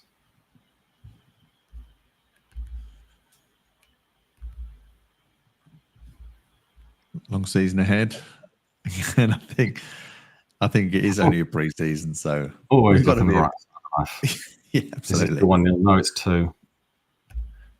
That's an old comment. It's taken us a while to get through these. Oh yeah, there we go. 2. Still taking us a while to see the first goal, which hasn't come on. Yeah, Ferencváros are getting into it now a bit, unsurprisingly, because every time they go near our 18-yard box, they score a goal. Yeah, I mean, to say that I don't know if it's their 4th or 5th pre-season. I'm not saying, you know, it should be 2-0 down. I'm not saying that, but, you know, they are more match sharp. So, you know, come on, West Ham, just try and put some passes together. That'd be nice. Yeah, I mean, the signing thing is interesting in that, like, you think there are more players in Europe, and we got some players from Europe. I mean, the players themselves weren't European, but they played in Europe a year ago. And then Steiden was like, that's it. No, I'm going to South America now. There are no more, you know. It's quite an extreme move. Like he'd plundered the European market enough. I'd like to know, Spud Farmer, which that can bring me on to my proposal for Antonio's new diet of potatoes, not baked beans and white bread. Spud Farmer says, can't deal with the children in the comments of the mainstream. Not this one. He must mean the other one. Comments in here are all gold. If you can quote some of your either most favourite or least liked childish comments in the mainstream, I would like to know what they are. Oh no, here we go. So I'm looking at the mainstream now. In the mainstream, I mean, this doesn't really say much about our own stream if I'm referring to the mainstream, but the mainstream, someone just said I farted. So, you know, is it fellow West Ham fans just again bored of the game? I don't know. 300 euros on West Ham, someone said in the main chat. You know, it's a great question actually, because I can't quite work it out. But what formation were we playing there in the first half? Obviously, it's just the whistle's gone, thankfully, because that was quite painful as a match to watch. But what formation was he playing there, Nick? 4. I think it started with a 4. Then there was 6. Yeah, I don't really know. We had 2 wide wingers. We had 2 wide attacking wingers. They didn't do much because when they got the ball, they basically just recycled it. So there we go. wholesale changes. Peter says at half time. I think it's just minutes. It's just about minutes. So I think we could turn it around. 3-2. I'm going for 3-2. I said that before the game anyway. Yeah, these are the people on the bench.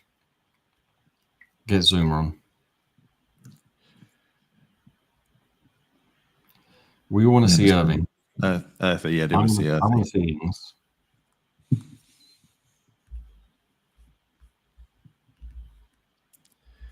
We don't want to see again Zuma. Let's talk about who we don't want to see. Emerson. We know what they can do. Keep them off. Let's got them on. Oh, this is a comment I was trying to get to. It is pre-season. Yeah.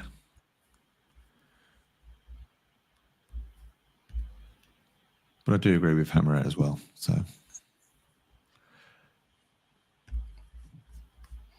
yeah, the Irving thing. I looked up his page here. So last off, he was on the Austrian League, 28 appearances, 9 goals. It's not bad. And then season before that, 31 appearances, 5 goals. That's not great. But I don't know quite why he was sold to us in September 2023 and then immediately loaned back. Why did this happen? There's no reason on his Wikipedia page. yeah, it's strange. Let's have a look at some of the comments here. Some generosity there. Usual suspect. Told to give him a 2-goal head start just to make it interesting for the second half. Well, let's hope so. Let's hope that's a bit of a kick up the backside that's needed and they come out all guns blazing because, there's no point in possession football now. No point in just tippy-tapping it around the pitch.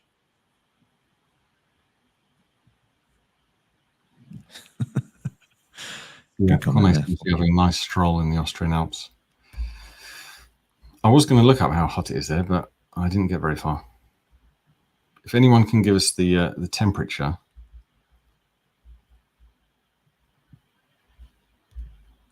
There we go. Jamie says all about fitness, which is true. Dean's actually put the names with the numbers, which I've only just seen, and it's half time. So it'll probably all change, Dean. But appreciate that. I will, if you can do that again for the second half, I'll just flash it up here quickly. But if we can do that for the second one, then we'll flash that up. But I don't. Again, looking at all of those players there, I don't think anybody stood out really. I don't think we had much penetration, much going on down the wing. Just giving the ball away. Seems to be a lot of loose balls and poor touches at the moment, which I guess is to be expected. As someone said there, it's our first warm-up game and their last. So we're miles apart in that sense, but much work to do. Yeah. Yeah. I'm down 4% on my iPad. That's the most interesting thing. Go stick it on charger, mate. I've got it. Don't worry. Yeah. I don't know. Massively overpaid. It is just first 45 minutes on a very hot day against a team who are going to be, let's just say, a bit fitter than us at the time being. Yeah. Again, I think we all thought that was quite a lumpy sum. I know we need a centre back, but that's a very lumpy sum. When we also need proven goal scorer. I don't think we're going to have huge amounts. We've not got many saleable assets, so we're not going to recoup much money. So let's hope that's good business. Really, I didn't know that many people were that much against him because I thought he'd been okay. I thought he had a couple of okay games. Yes, I don't know why it should annoy me more the goals he gave away, which they were. It was Bristol City, wasn't it? And it was one other that escapes me now when he just did the same slow back pass. We've got this is the main thing I was asking for. 32 degrees. Pretty warm then. So yeah, sunny day. First day back. Some of the players thought they were in Switzerland as they had been in table orange during the match. Well, it's off season. They've got to treat themselves a little bit. So it's very early doors. I don't know why you would start your pre-season in a 32 degree. I mean, that's punishing. Yeah. But does anyone eat Toblerones anyway? So they've got those weird, like, chewy bits in. Only at airports. It's the only place you can buy them. It's the only place they sell them. Oh, we've got one person here. I didn't say I like him. I'm completely on the fence, hedging my bets either way. But Kez likes Mavropanos. Yeah, I really think he had some decent games. But clearly, massively splits opinion. This one. Whoops. Oh. Yeah, we've gone past. Let's show this one here. I mean, Guilherme looks good on the ball early on. When he gets, I don't know. Again, I don't think anybody's been amazing here, but maybe I've been watching closely enough. But I don't think anyone's really been. No one's taken control of the game. Obviously, we're 2-0 down, so you can't be too excited. But yes, yeah, I'm going to go and turn on my air conditioning because I'm absolutely roasting. It's about 35 degrees where I am, and get my iPad charger. So I'll leave you with the comments for 2 minutes. Go for it. Yeah, I agree with Happy Hammer. I'm jumping in while he's gone. How you doing? Yeah, not too bad. Did you enjoy that first half? No, I wasn't expecting to, though, Mark. I wasn't really expecting to enjoy the first half. It's all about fitness for us, and to be fair, it's about fitness for them as well. Really, I think the younger boys are perhaps playing at a slightly greater intensity than the more established players in our team. I think Lewis Orford stood out for me. I think looks good. I think dropping in there, picking the ball up from defence, trying to start spraying the passes around. Kudus is a bit erratic, likes to bomb forward and get involved in the press, even though there isn't a press at times. I think that's possibly causing a little bit of problems. But all in all, it was quite a slow match for us, I think. Has anyone impressed you, Mark? Anyone in particular? No. I think that my thoughts on Mavropanos anyway. And just that pass that he did, that crossfield pass, which was quite a simple one from right back to left back, and it just went behind everybody and out. It just sums it up. I think we're off pace, but I say I can't make too much of it at the moment. It's pre-season. We're playing in ridiculously hot. We're playing a poor team, to be fair, but they are well ahead of us in pre-season, and I think that's just showing. I think we're playing I see it as a 4-2-3-1, but Kudus is very much more of the attacking fullback than what Creswell is. But due to sort of Creswell's position, I think he's a left back rather than a left centre back. Although Mavropanos is having to come over and cover a bit for Kudus. But Orford and Potts are sitting in midfield, and Ward-Prowse is pushing up and really pushing up at times as well when their keeper's got the ball. Ward-Prowse is getting up to help Kearney to press. Guilherme's on the left, Kudus is on the right. That's about it. I do think we're going to see a large amount of changes at half time, and I'm hoping that can spark a little something. It is only our first friendly, and I wasn't expecting much. I was hoping for a little bit more. I was hoping for something to just get me a bit excited. I'll be honest with you, Mark. I was hyped for this friendly. It's first friendly of the summer. I was excited for it, and it's been okay. But I think I got a quick and sharp reminder. It's only pre-season. Don't expect much. I know. It's the hope that kills us, Gio. We know that. And there was an earlier question from Jaden, actually, in terms of what style can you expect Julian Lopetegui to play? Now, I think it's unfair to try and extract anything out of this game. But do you have any insights from this of how he might play this season? I think the way that Orford's dropping back to get the ball when our centre-backs have got it, I think that is something that I think you can look into things like that. I think what you can't look into is effort levels. I think you've got to discard that a little bit. Sloppy passing, discard that. It's their first games in the summer. They're going to be a little bit rusty. But what you can, I think, look into in pre-season friendlies is patterns of play or certain tactics. And I think Orford and Potts dropping back to get the ball off the centre-back is something we can look at. I think the high press is something that we're trying to do, where Ward-Prowse is really getting up right beside Cornet, and they're both going for the centre-backs. Cornet's got one. Sometimes in football, you'll see the centre-back hover between the striker hover between the two centre-backs a little bit. Rather than cut out, they're trying to cut the passing channel into centre midfield rather than press them. Whereas today, I feel like we're not doing that. It's Cornet's got him, Ward-Prowse has got him. And I think that's something we can maybe expect to see carry on throughout the summer. I'm hoping Guilherme moves, comes off that left side. He's not really had a chance to do anything. The only thing I remember him doing is flicking it 10 yards and running after it. And I thought, here we go, he's going to start doing a Kudus type dribble, but he got it, turning past the back. So there's nothing too much to read into it, I don't think.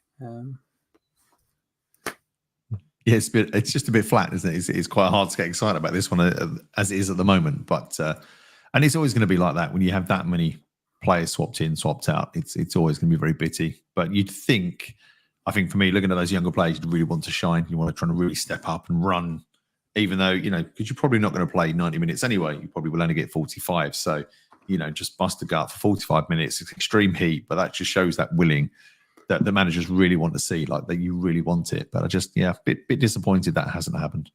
Yeah. Anyway, he's back now, Nick. He's returned. Were you satisfied with the first 45 or not so much? Like you're saying, really, it's. I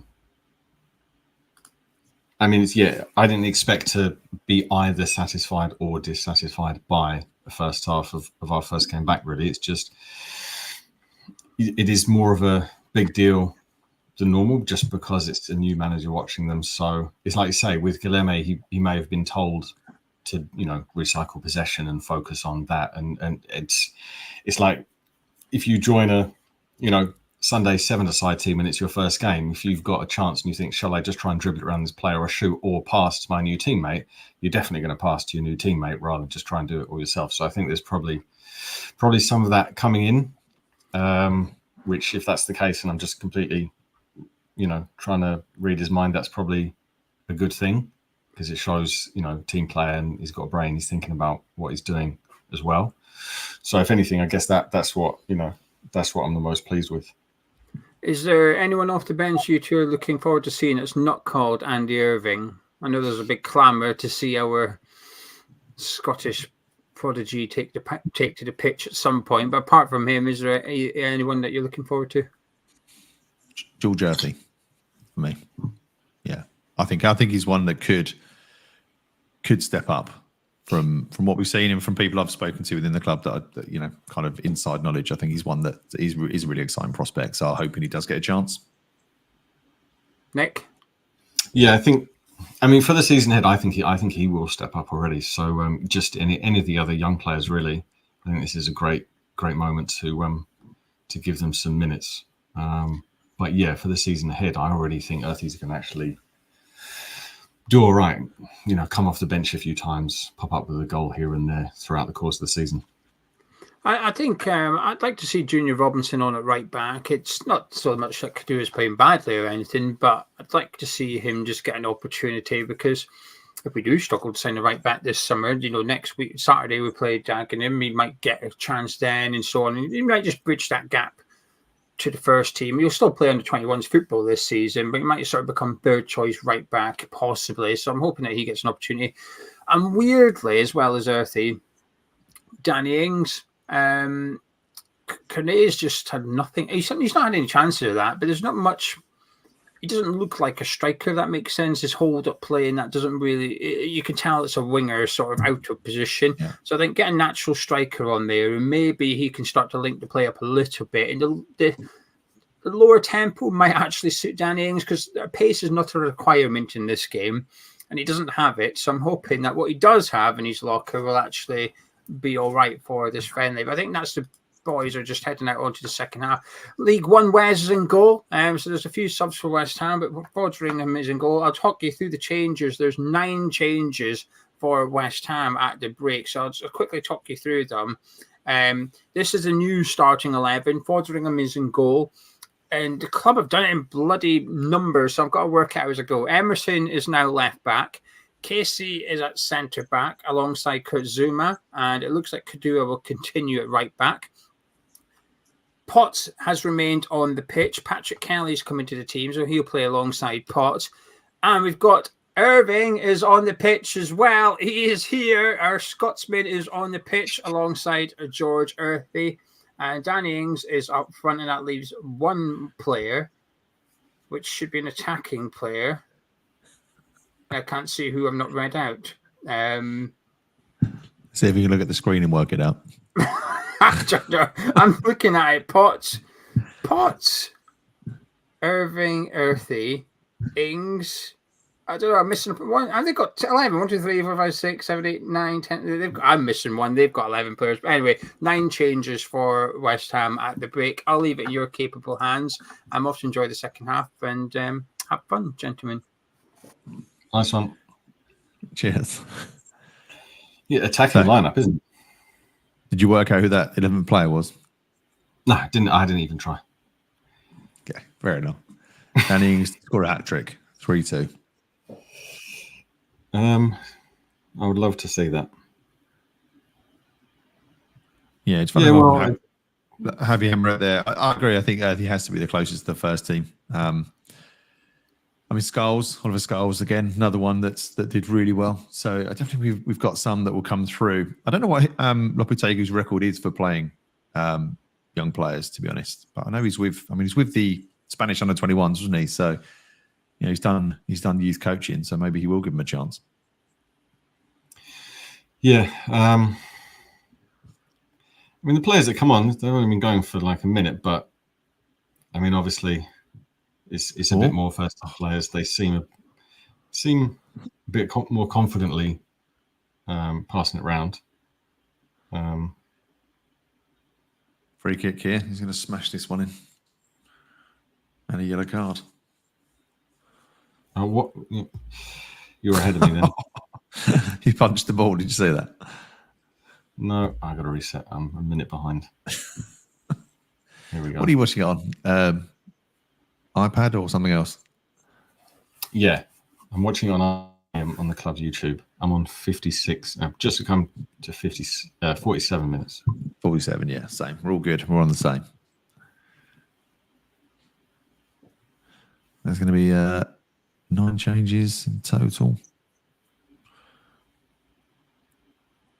Who's going to take it? Emerson.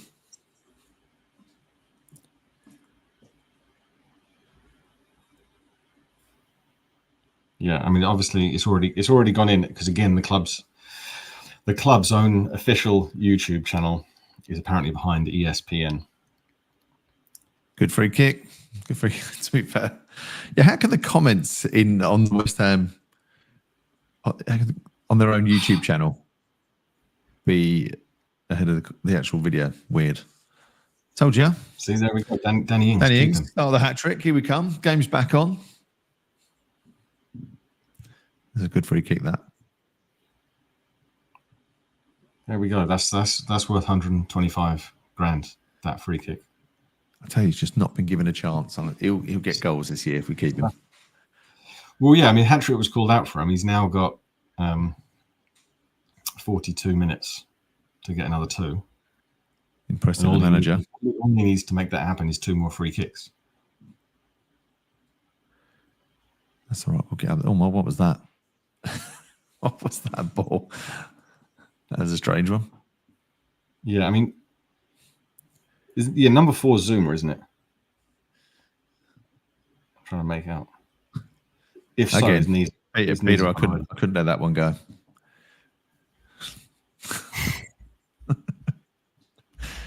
Just puts that song in my head.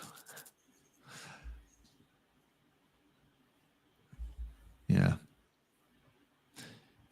Steve said JWP's fuming. Free kick. So he's off free kick duty now.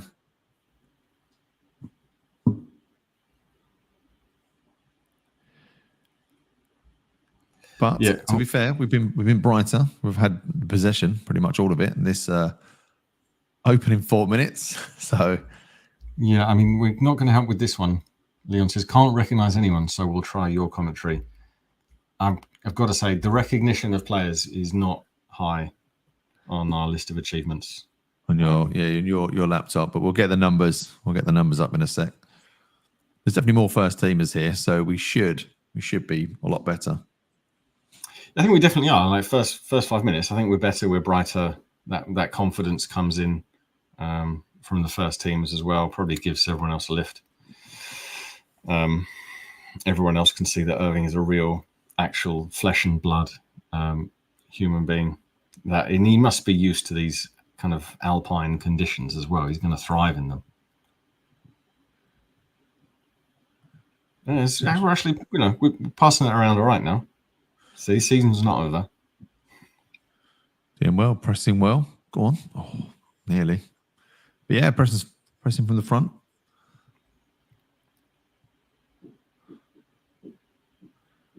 Yeah, we did have a comment a long time ago that was just wondering about how much game time Cresswell will get this season. You've got to hope not much, really. Purely backup. Yeah, the whole good servant to the club and all this kind of thing. Servant being a funny word because they're on very, very high wages. But yeah, even as a backup, he gets found out very, very, very quickly these days. Yeah, and I don't think we have an Emerson chant. Obviously I could be missing that out, and obviously the away games.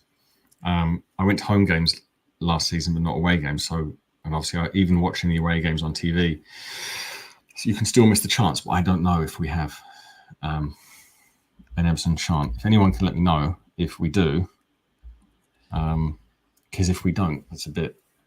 I think we should probably show Emerson a bit more love because he's a fantastic left back. Yeah, he is a good left back, to be fair. He's one of those who's got stronger. Yeah, I think with Cresswell, again, maybe it is that the rose tinted glasses of how long he's been there and what he has give to us. But as long as he doesn't go forward anymore, I think if he just sits back, he's fine. But he still wants to bomb on. He just can't get back anymore. Yeah. I also think we need a new Bowen chant as well, because I think it works for away games.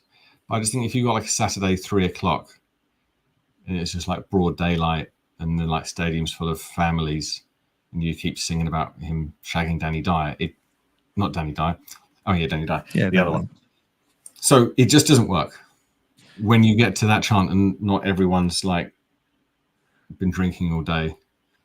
And there's like family, there's just like a family with kids sat right next to you. It's quite hard to get into full swing to the Bowens on Fire chant, but we still need one for arguably our best player. So if someone could get that going, I don't know what it is. I've already done the whole, and I'm going to keep banging on about this. He seems to have that Brazilian touch. That's Guilherme's chant for the season, please. But for Bowen, yeah, we need another one. For Paqueta, I always thought we kind of rationed that out as a chant just in the stadium. It was sung sometimes, but he doesn't need it anymore. Well, yeah, I don't know. I don't know how. I would like to know what more people just feel about Paqueta in general. He's already an incredibly good player. He seems to have even more potential to become even better than he is now. But then he has the holdbacks. Firstly, the whole like falling on the floor and rolling around, dying, holding his face. That doesn't really sit well. And also, I guess you could say consistency maybe, which is always going to happen sometimes with flair players. But I just think it could be so good. West Ham are playing some beautiful stuff now. Really battling for it. Good passing, a bit more pace. A lot more movement. Totally different game from the first half. Yeah, there's confidence. There's little triangles. When we switch it, we seem to be switching it quickly. Panel's gone off. Is that why? Chris says, "What's the latest on Paqueta?" I don't think there is there? It's just investigation ongoing still. Yeah, I think while Copa America was going on, I think that's just everything's been paused, but it'll resurface. I don't think it looks good. I think it looks yeah, I can see a really lengthy ban here. Really lengthy, like the fact that it'll be pretty worthless, which would be disastrous. But I think it's not going to be good. If Tony had, quite a few bets as well, but that was a 6-month ban. But I think they said Paqueta's is worse. There's more cases. I'm not quite sure, but he'll be out for a while. I wouldn't expect to see him this season, if ever.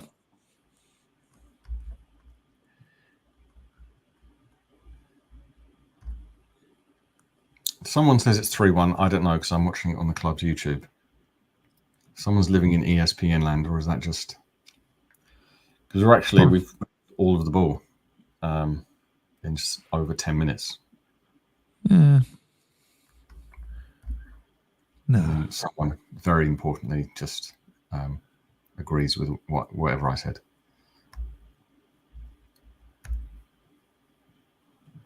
And I think that was about maybe the Emerson one. We need an Emerson chant.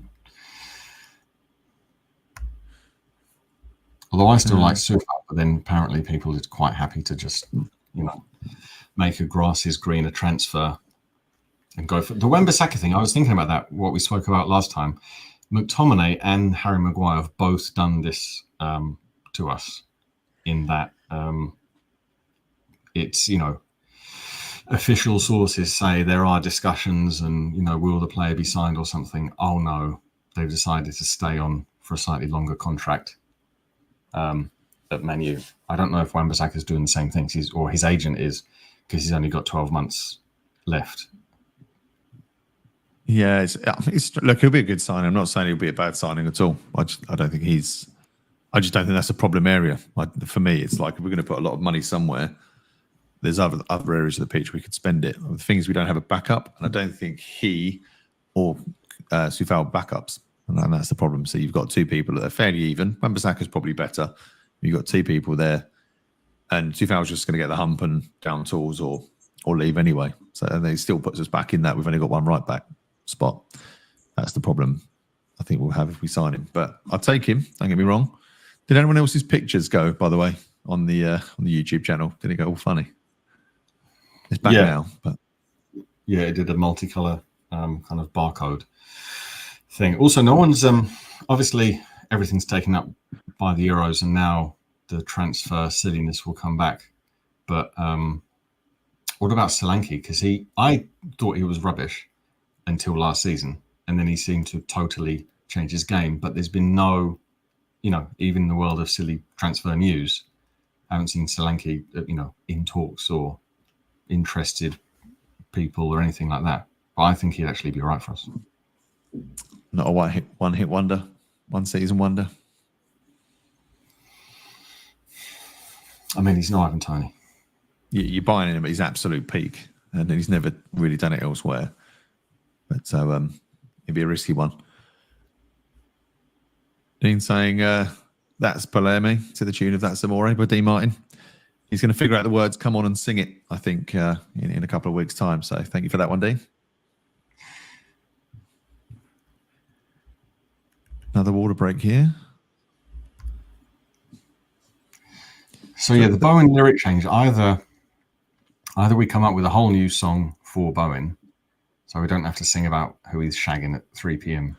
on a Saturday, or it's either a new song or it's just that line. So it's Bowen's on fire, and he's something. That would be that. I guess that would be the easiest change. And he's playing his Shakespearean lyre. It might be a bit left field. Yeah, so let's try and fill that. Let's fill that line in, and we'll read out the comments while we have this water break.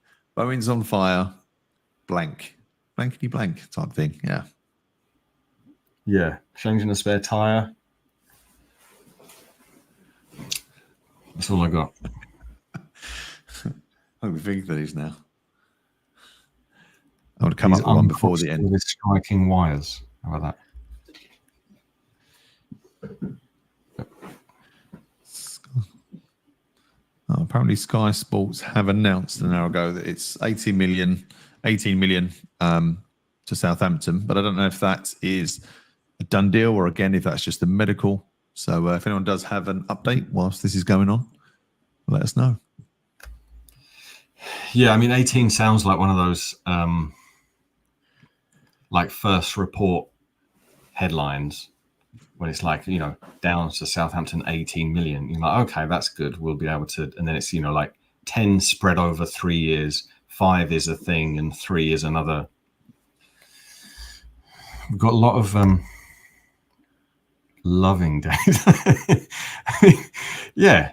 I mean, that does that. Yeah, we keep the same sentiment, but it cleans it up for the kind of pre-Watershed audience. Yeah, he's romancing. He's romancing the bone with Danny Dyer. Romancing the bone. I'm not sure that's better. He's bought an air fryer. There we go. But no, that reminds me about the Antonio thing, which other people must have picked up on this. When Antonio said to Ogbonna, this was on the club's Instagram a couple of weeks ago, that Antonio basically only likes to eat beans on toast, just beans and white bread, which surely could potentially be the reason why he gets knackered after about 50 minutes or something. He's not having any whole grain carbohydrates or lean proteins. I mean, beans are not bad, but I found that quite alarming. And also why no one in the club is helping him through this kind of baked bean phase of his life. Oh, how did that goal not go in? I'm only getting that now, 61 minutes in. Could have been Danny Ings' second. Hit the outside of the post in his new quiff. That could have been the equaliser that we're all desperately praying for to lift our spirits. But it was not to be.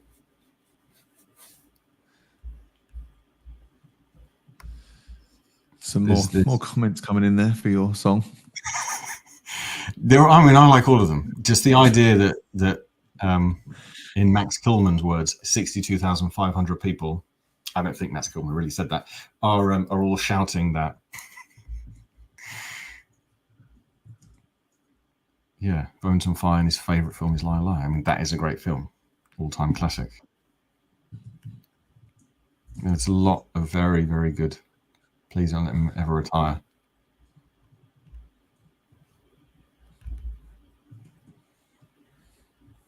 Or I don't know if we could turn. I mean, this is probably going to reopen wounds, but I don't know if we could bring back the whole, 10 more years, but just give that chant to Bowen. Yeah, I mean, also contract run to. What happened with Rice at the Euros as well? It's not like he suddenly became a bad player. I don't believe that. I don't believe it's like, he went to Arsenal and he suddenly became not good or something. But I don't know. I just think he may have been knackered. Why did he keep giving the ball away endlessly? There's too many of those. Too many. It's one of those where when you look at tournaments, there's always a fall guy, whether it be that Beckham or Rooney. There's somebody that you always blame. But I think everybody was so poor. I don't think you could single anyone out. It was just It was a weird Euros. Let's say, Shane. We move on. I don't want to talk about the bloody Euros. Still bitter. I'm still bitter, and not as much as every pub landlord when that went in, and they just realised there's another half hour of beer that's just not going to be drunk. And there you are. There we go. Bowen's on fire, and he helps his mum with her spin dryer. Right, it works. And then, I am sorry about that. Yeah, too soon for 10 more years. It is too soon, but it's fine. We're going to win the FA Cup this season. I've seen it happen. So, any other song choices for that one? Just as West Ham are on the attack. We don't want to control that. I mean, the whole game of two halves thing. We're actually playing really well, to be honest. If we want to be a bit not quite down in the dumps on the first half, but the second half, let's just be blindly optimistic for the next minute or so, if you'll allow me. So we are playing it round well. When we are playing it round in their half, we're actually moving in triangles and shapes. We're not just pass and then my job is done, stand there. There's a lot of movement going on. Players seem to be not just calm in possession, but I'd say when we're attacking, they're not just like rushing to release the ball. They're actually making the right decision more often than not about when to take it or when to pass. So that all kind of, seems positive. To be fair, Nick, this is a West Ham fan channel. We've been blindly optimistic since the first game we ever saw, just as a collective. I think that's all you can do as a West Ham fan. So this doesn't look good for us, though. I don't know. I find crushing pessimism is a good way to start anything. Again's turned up there. Good tracking.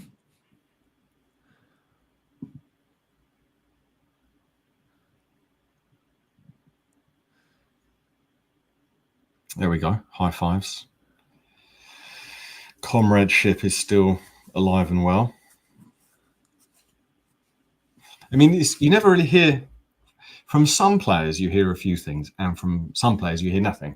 So you hear like directly from them. I mean, so when it's like, oh, Agaird's not happy, which I know you just you take with a pinch of salt if it's in the media or whatever. Mm-hmm. But then when Aguerd seems to like get injured just before international games and this kind of thing,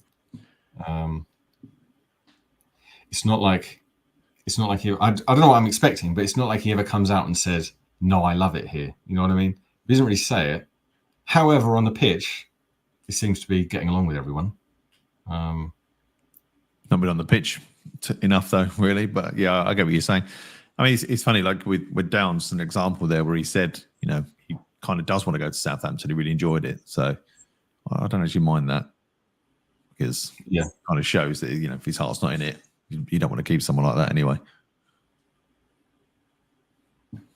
Yeah, I don't understand. Also, with like the captain thing, I don't understand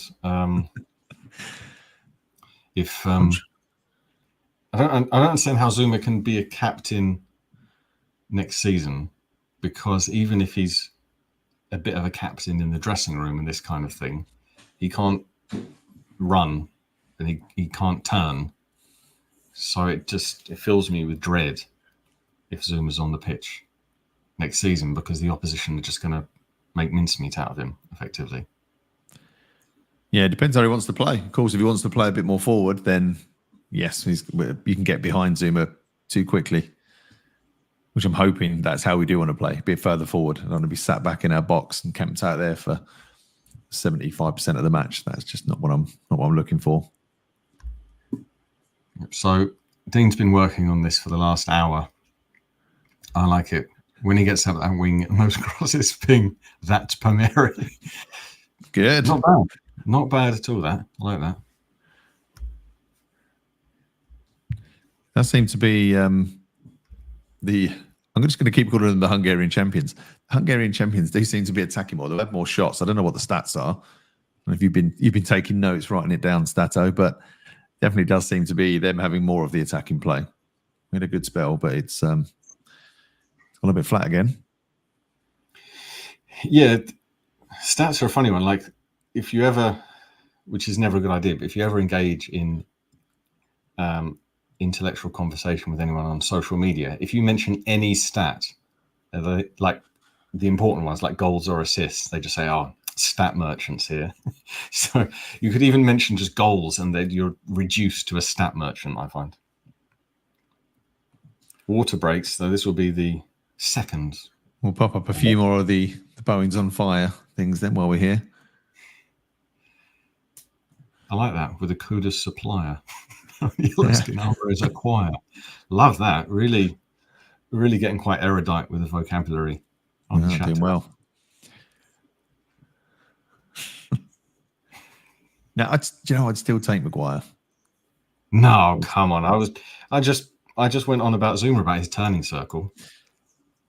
No, but at least he's got two knees that work. I mean, for comedy value, if you had Maguire and Zuma side by side and just times the turning circle of how long it took them to do a 180, I suppose. Drinks break 2-1. Come on. Turn it around. He's on fire and he sings in his local choir. Yeah, not a busy Monday for Dean there.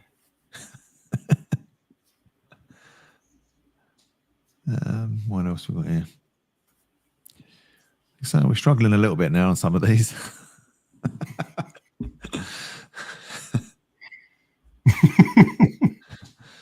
Owens on fire doesn't get less when his shopping bill gets higher. That's a good question. Is it again? It's first pre-season with us. He did get injured pretty much straight away. I'm not sure how much of a. Did he get injured in pre-season last year? He didn't start. I know he was playing in some of the early games. I don't know if it was game 1 or game 2, but I think it was at least by September. So I think he got that header, unless I'm completely misremembering seasons, which happens. He got the header against Chelsea at home, and that was 3-1. That was right at the start of the season. Fair enough. Another loose pass by West Ham. It's sort of going a bit. Oh, they're attacking well. That's a good pass. But out by Wes. Yeah, we're not quite. We're not ticking. We had that really good spell there, but it's just gone a bit loose passes. Jeff's given up on the rhyming side of that. Bones on fire, but Savage never plays him. Fair enough. You can't argue with that.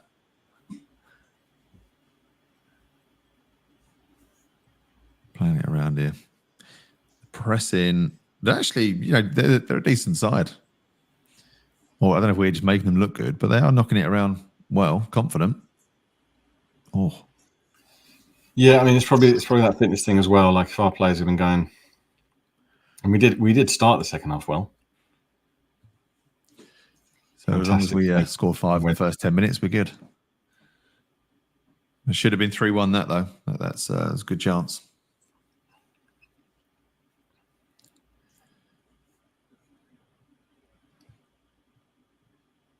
What else? There's not much love for Zuma in the chat. I've got to say that. I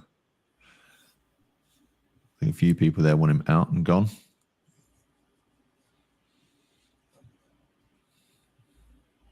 How much percentage has your tablet got now, mate? No, I'm all right. I've been saved. I was thrown a bright pink charger. Sweet. Yeah, Emerson looks, he looks like Emerson. He looks fresh. Whatever he's been doing has worked. He's had a nice rest.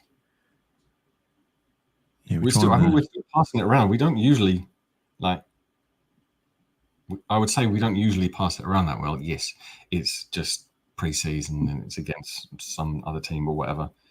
Mm-hmm. Again, just trying to be completely optimistic. We are actually passing it around. Which I'm quite shocked how is that their proper stadium? Do you think that is their stadium? No. I've got no idea, but I don't think so. It's like you think there'd be more people there. It's just a closed friendly at some. I don't know. It's strange, isn't it? It's a tiny little stadium, but you think Premier League club is coming up. Okay, it's a Monday, but they're probably an hour ahead, so it's out of work hours wise. Maybe out of work hours, maybe not. But it's an odd time to play this game. Actually, we haven't even mentioned that, but it's a weird time to play it. Why not play a bit later when it's a bit cooler?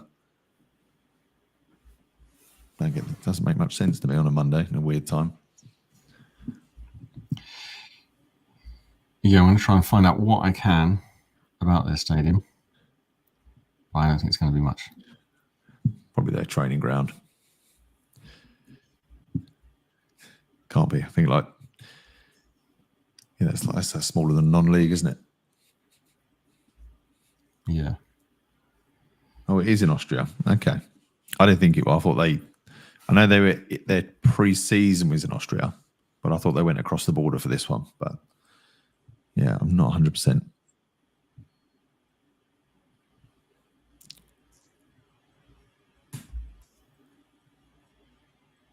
Okay, Jeff's just getting silly now. So he recognises the tent behind the West Ham's goal was from our training videos. You could imagine just packing it all into the top of the car. Yeah, I mean, I don't know what Fabianski is going to do as well. Does this mean he's third choice?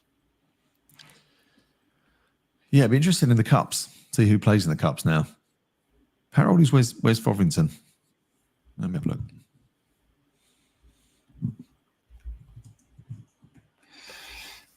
Yeah, Ferencváros, as I'm calling them. Don't know how to pronounce their name still after all this time. Still happy to sit back.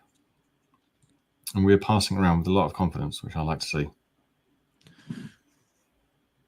Where's this 33? So Fabianski's what?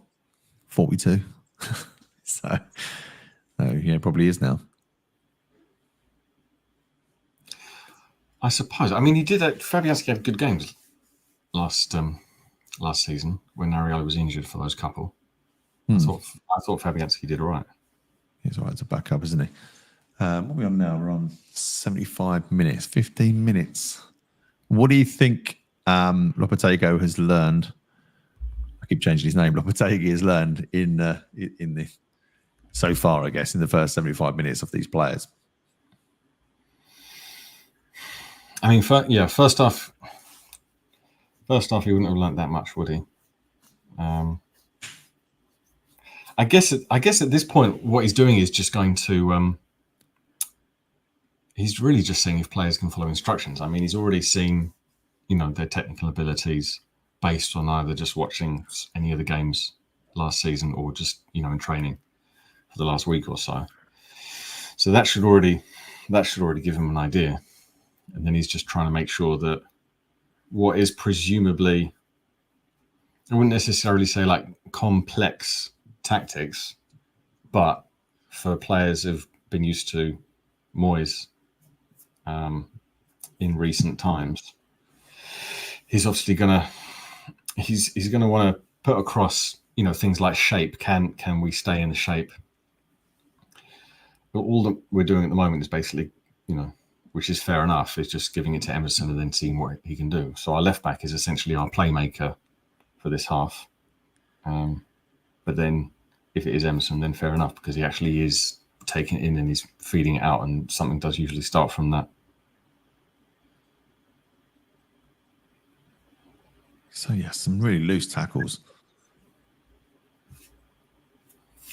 Yeah, the players that the opposition have subbed on, I don't know, they look a bit feistier than they were in the first half.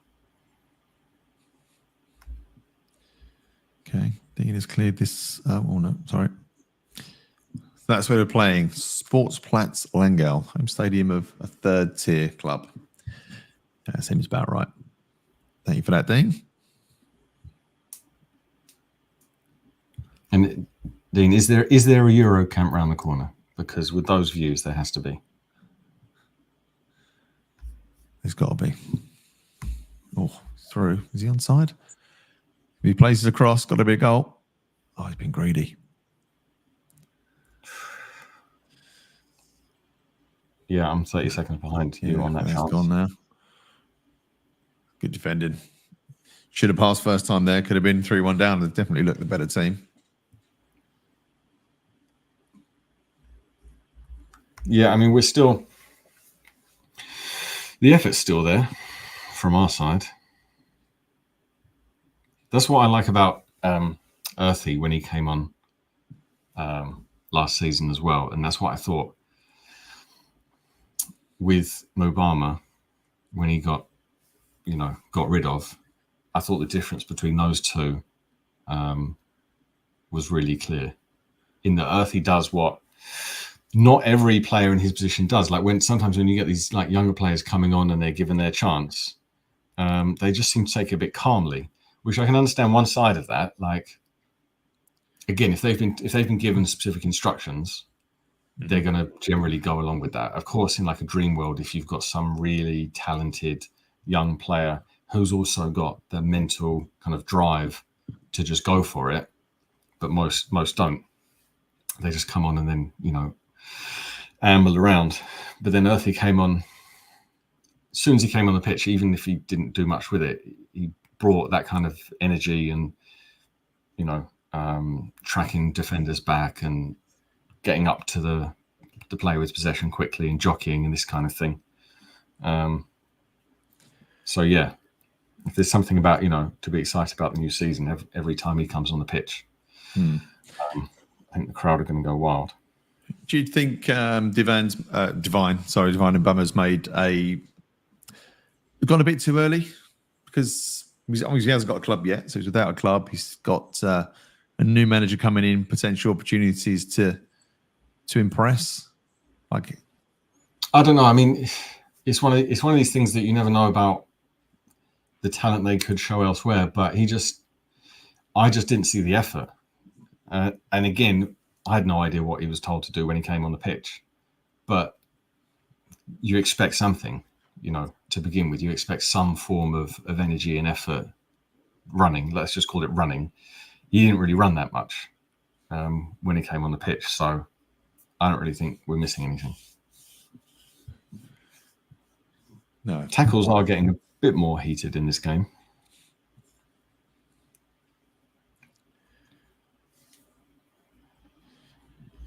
Yeah, definitely needs to be a bit more urgency.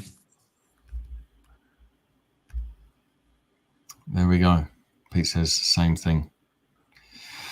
Division 2. Showing his age. I wonder if it was it his choice to go? Was he released, or was it a kind of contract negotiation? He didn't get what he wanted, and so probably both. Get better elsewhere. It's like that Ashby thing when Ashby went to Newcastle, and then he had a photo of himself. Can't see my hands, but holding his hands out full width, as if now I've arrived at Newcastle United, and then didn't get a minute after that. When he had actually been given time for us, and I thought he looked like a decent player. Who do you think will be given the armband to this season? Not who we want it to go to. I don't know. I have no idea. I don't think anything. I don't think it will change. Yeah, I mean that. Obviously, Zuma gives me a bit of a sinking feeling. I don't know why he wouldn't give it to Bowen though. Or I don't know why the manager wouldn't just identify. He's a definite star. I don't know. Maybe he doesn't want him. I don't know. I guess you assume that the players do, but I have no idea if Bowen even wants the captaincy or not. And I don't even know. I guess in his position, if he's going to be played as a striker, you don't want him to be given too much to do at the same time. And then there's the whole Ward-Prowse, maybe, but then not if he has a couple of bad games and is dropped. Yeah, I agree here as well. I think that that's why Kilman was brought in for the money he was. I think he knows him. He was captain at Wolves, wasn't he? So he's kind of got leadership qualities. So maybe that's the replacement that Lopetegui knows he can trust him. Oh, sorry.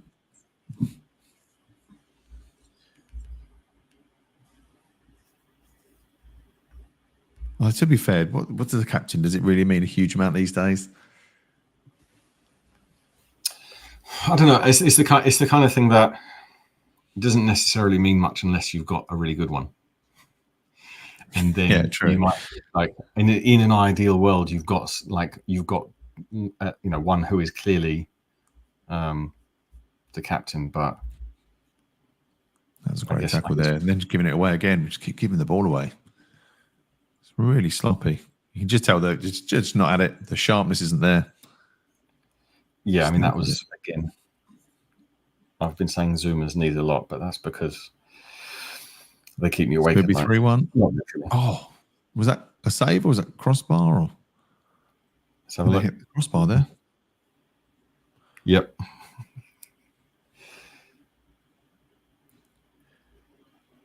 I mean, this should teach us valuable lessons, this game. In that, the other team are actually trying to play football as well. So don't pass the ball directly to them.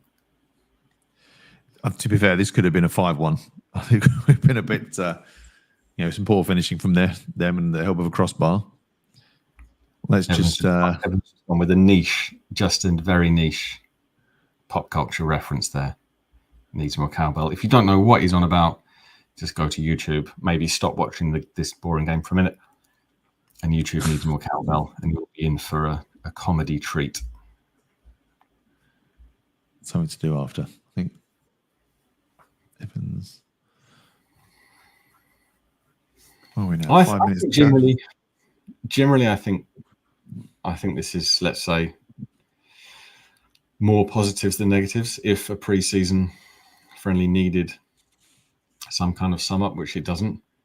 But I mean, if you just go back, not just last year, but years, let's say 5 or 6 years, I mean, we've had some, terrible pre-season starts.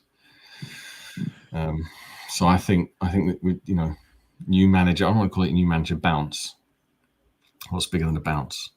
A new manager fling into the air. Catapult. Yeah. What are your positives then? You say there's more positives than negatives. Who's made a case, a claim for well, I think this. Yeah, I mean, I think this half. I think we've got a good tempo going. If this is the kind of tempo that Lopetegui wants to play, we haven't just completely dropped tempo and then just gone back to passing around the back. It hasn't really been at the back for a while. Whenever it doesn't really, I mean, it could be because of who's on the pitch, but it's not really staying with the centre backs passing it round. Back to the other. It's actually being spread out. The midfielder dropping it back. Switching possession, moving. There's put it this way: there's a lot of pass and move going on, which you didn't always see from us last season. Oh, that was close. And Nick, I think we have to obviously baby bells are not our thing, but that seems to be we have to pick a snack of choice, I think, and have to think about that for next time around.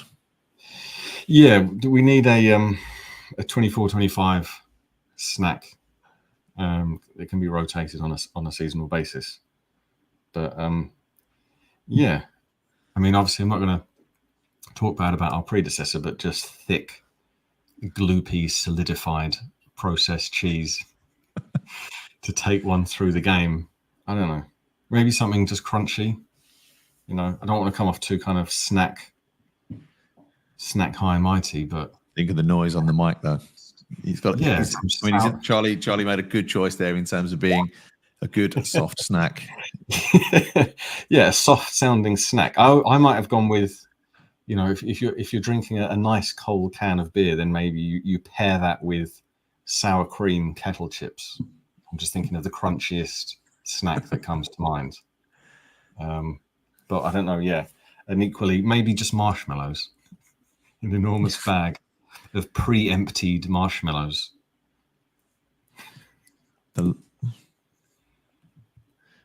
Yeah, that's a good thing as well. Actually, I forgot about that. Not a fan of Biscoff, so we've. I think we might do that just for a laugh. Oh yeah, we've been too right. Head coach, not manager. Yeah, good pick up, good spot. He's got some work to do, coaching side. What he's saying.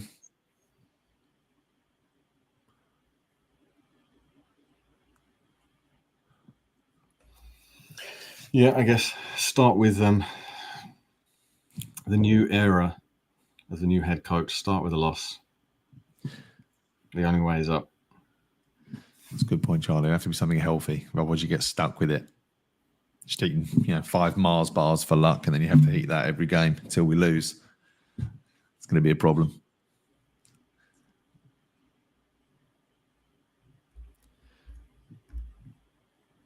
It was a bit slurpy, if you ask me. It sounds like a line from a Dickensian novel. I'm not quite sure what Steve's referring to there.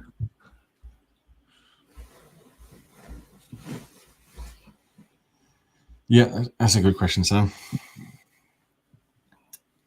I mean, the club will put something on social media, won't they? I'm not sure it will be directly after the game. I will say now, even with things like any post-match media interviews, they're all the same. I mean, you could just swap the head on each manager. They all say the same thing if it's a loss, and they all say the same thing if it's a win. They just, I think we really missed the likes of, the Harry Redknapps, the Ian Holloways, Perfect. Just those real characters in football that just didn't really care. They just come out, Warnock just come out and he'd just say, you'd say you're an idiot, but he says it. Oh, hello. That's 2-2. Dying embers. Oh, the 3-2 still on. Oh, yeah, again with the knee, yeah. Yeah, cross started from Emerson on the left, swung over, bobbled around a bit on the right wing, straight back in, and then Agaird's thigh, I think that was. We'll take it. Let's actually see this one. Hopefully, yeah, seems happy enough. All these unhappy media reports are nonsense. The only defender that's looked poor so far is Kilman. Hints of offside, but no VAR, I'm sure. Oh, that's it. Bang. And it's all over. Take it at the death. Very Jude Bellingham-esque. Not quite as good as a goal, but, we'll take it. Yep. If someone Saudi's watching this, which I'm sure they are, transfer fee goes up. Yeah. Of all the bright hopes, it's an Ings and Agaird double. Yeah. To be fair, that was a decent run out against a team that has, is well ahead of us in pre-season. So we can't be too too annoyed about that one. Right then, gents, before we wrap it up, Nick, give us a summary, give us a couple of minutes summary from you, what you thought of that game. I'm just going to, for no reason at all, I'm going to completely look on the bright side of life. I'm going to say that we looked fit enough. I'm going to ignore the first 30 minutes of the game and just basically focus on the positives of the second half. And I'd say that even at this stage, you can see that there's a mandate to play football. People are actually, like I said, simply passing and moving is a positive enough for me to see from the players at this point where they're brave enough to receive the ball and they're looking up and there's clearly, options for them to release to. So, yeah, all in all, I'd say it's positive. Mark? Yeah, again, game of two halves. I think second half we were a lot better. Obviously, we brought more experience off in the second half. It was a lot of loose touches, but that's a pre-season thing. Happens every pre-season, just till they get that match sharpness back. But yeah, I think they were pressing more from the front. I don't want to kind of have this. I know, like Ings. I know he scored a goal and it's against some Hungarian team. Okay, but I would just like to see him be given a chance because I think he may do okay this year, and we're not blessed up top. We're not going to get big money for him. So whatever you sell Danny Ings for, are you going to get anything worth buying elsewhere? So it'd be good to. I think he was trying to impress, and I think he did okay.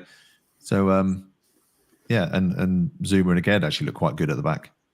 So but yeah, better than Kilman, which is a worry. Well, fantastic. Well done, Mark. Well done, Nick. Yeah, your first Hammers Chat watch along over. At least it didn't end in defeat. You had 4 goals, and there's a lot more boring games coming. You thought that was boring. There's more boring games you're going to have to do a watch along for in future. That's almost guaranteed. But thank you very much. I mean, you guys at home have enjoyed it. Please do drop a like on it. Subscribe you around here. I'll be live in 2 minutes on this channel with a little bit of a review of the game. So don't go anywhere. The link to that stream will be on your screen in approximately 10 seconds. But from Mark, Nick, and myself, I'll catch you in a bit. See ya.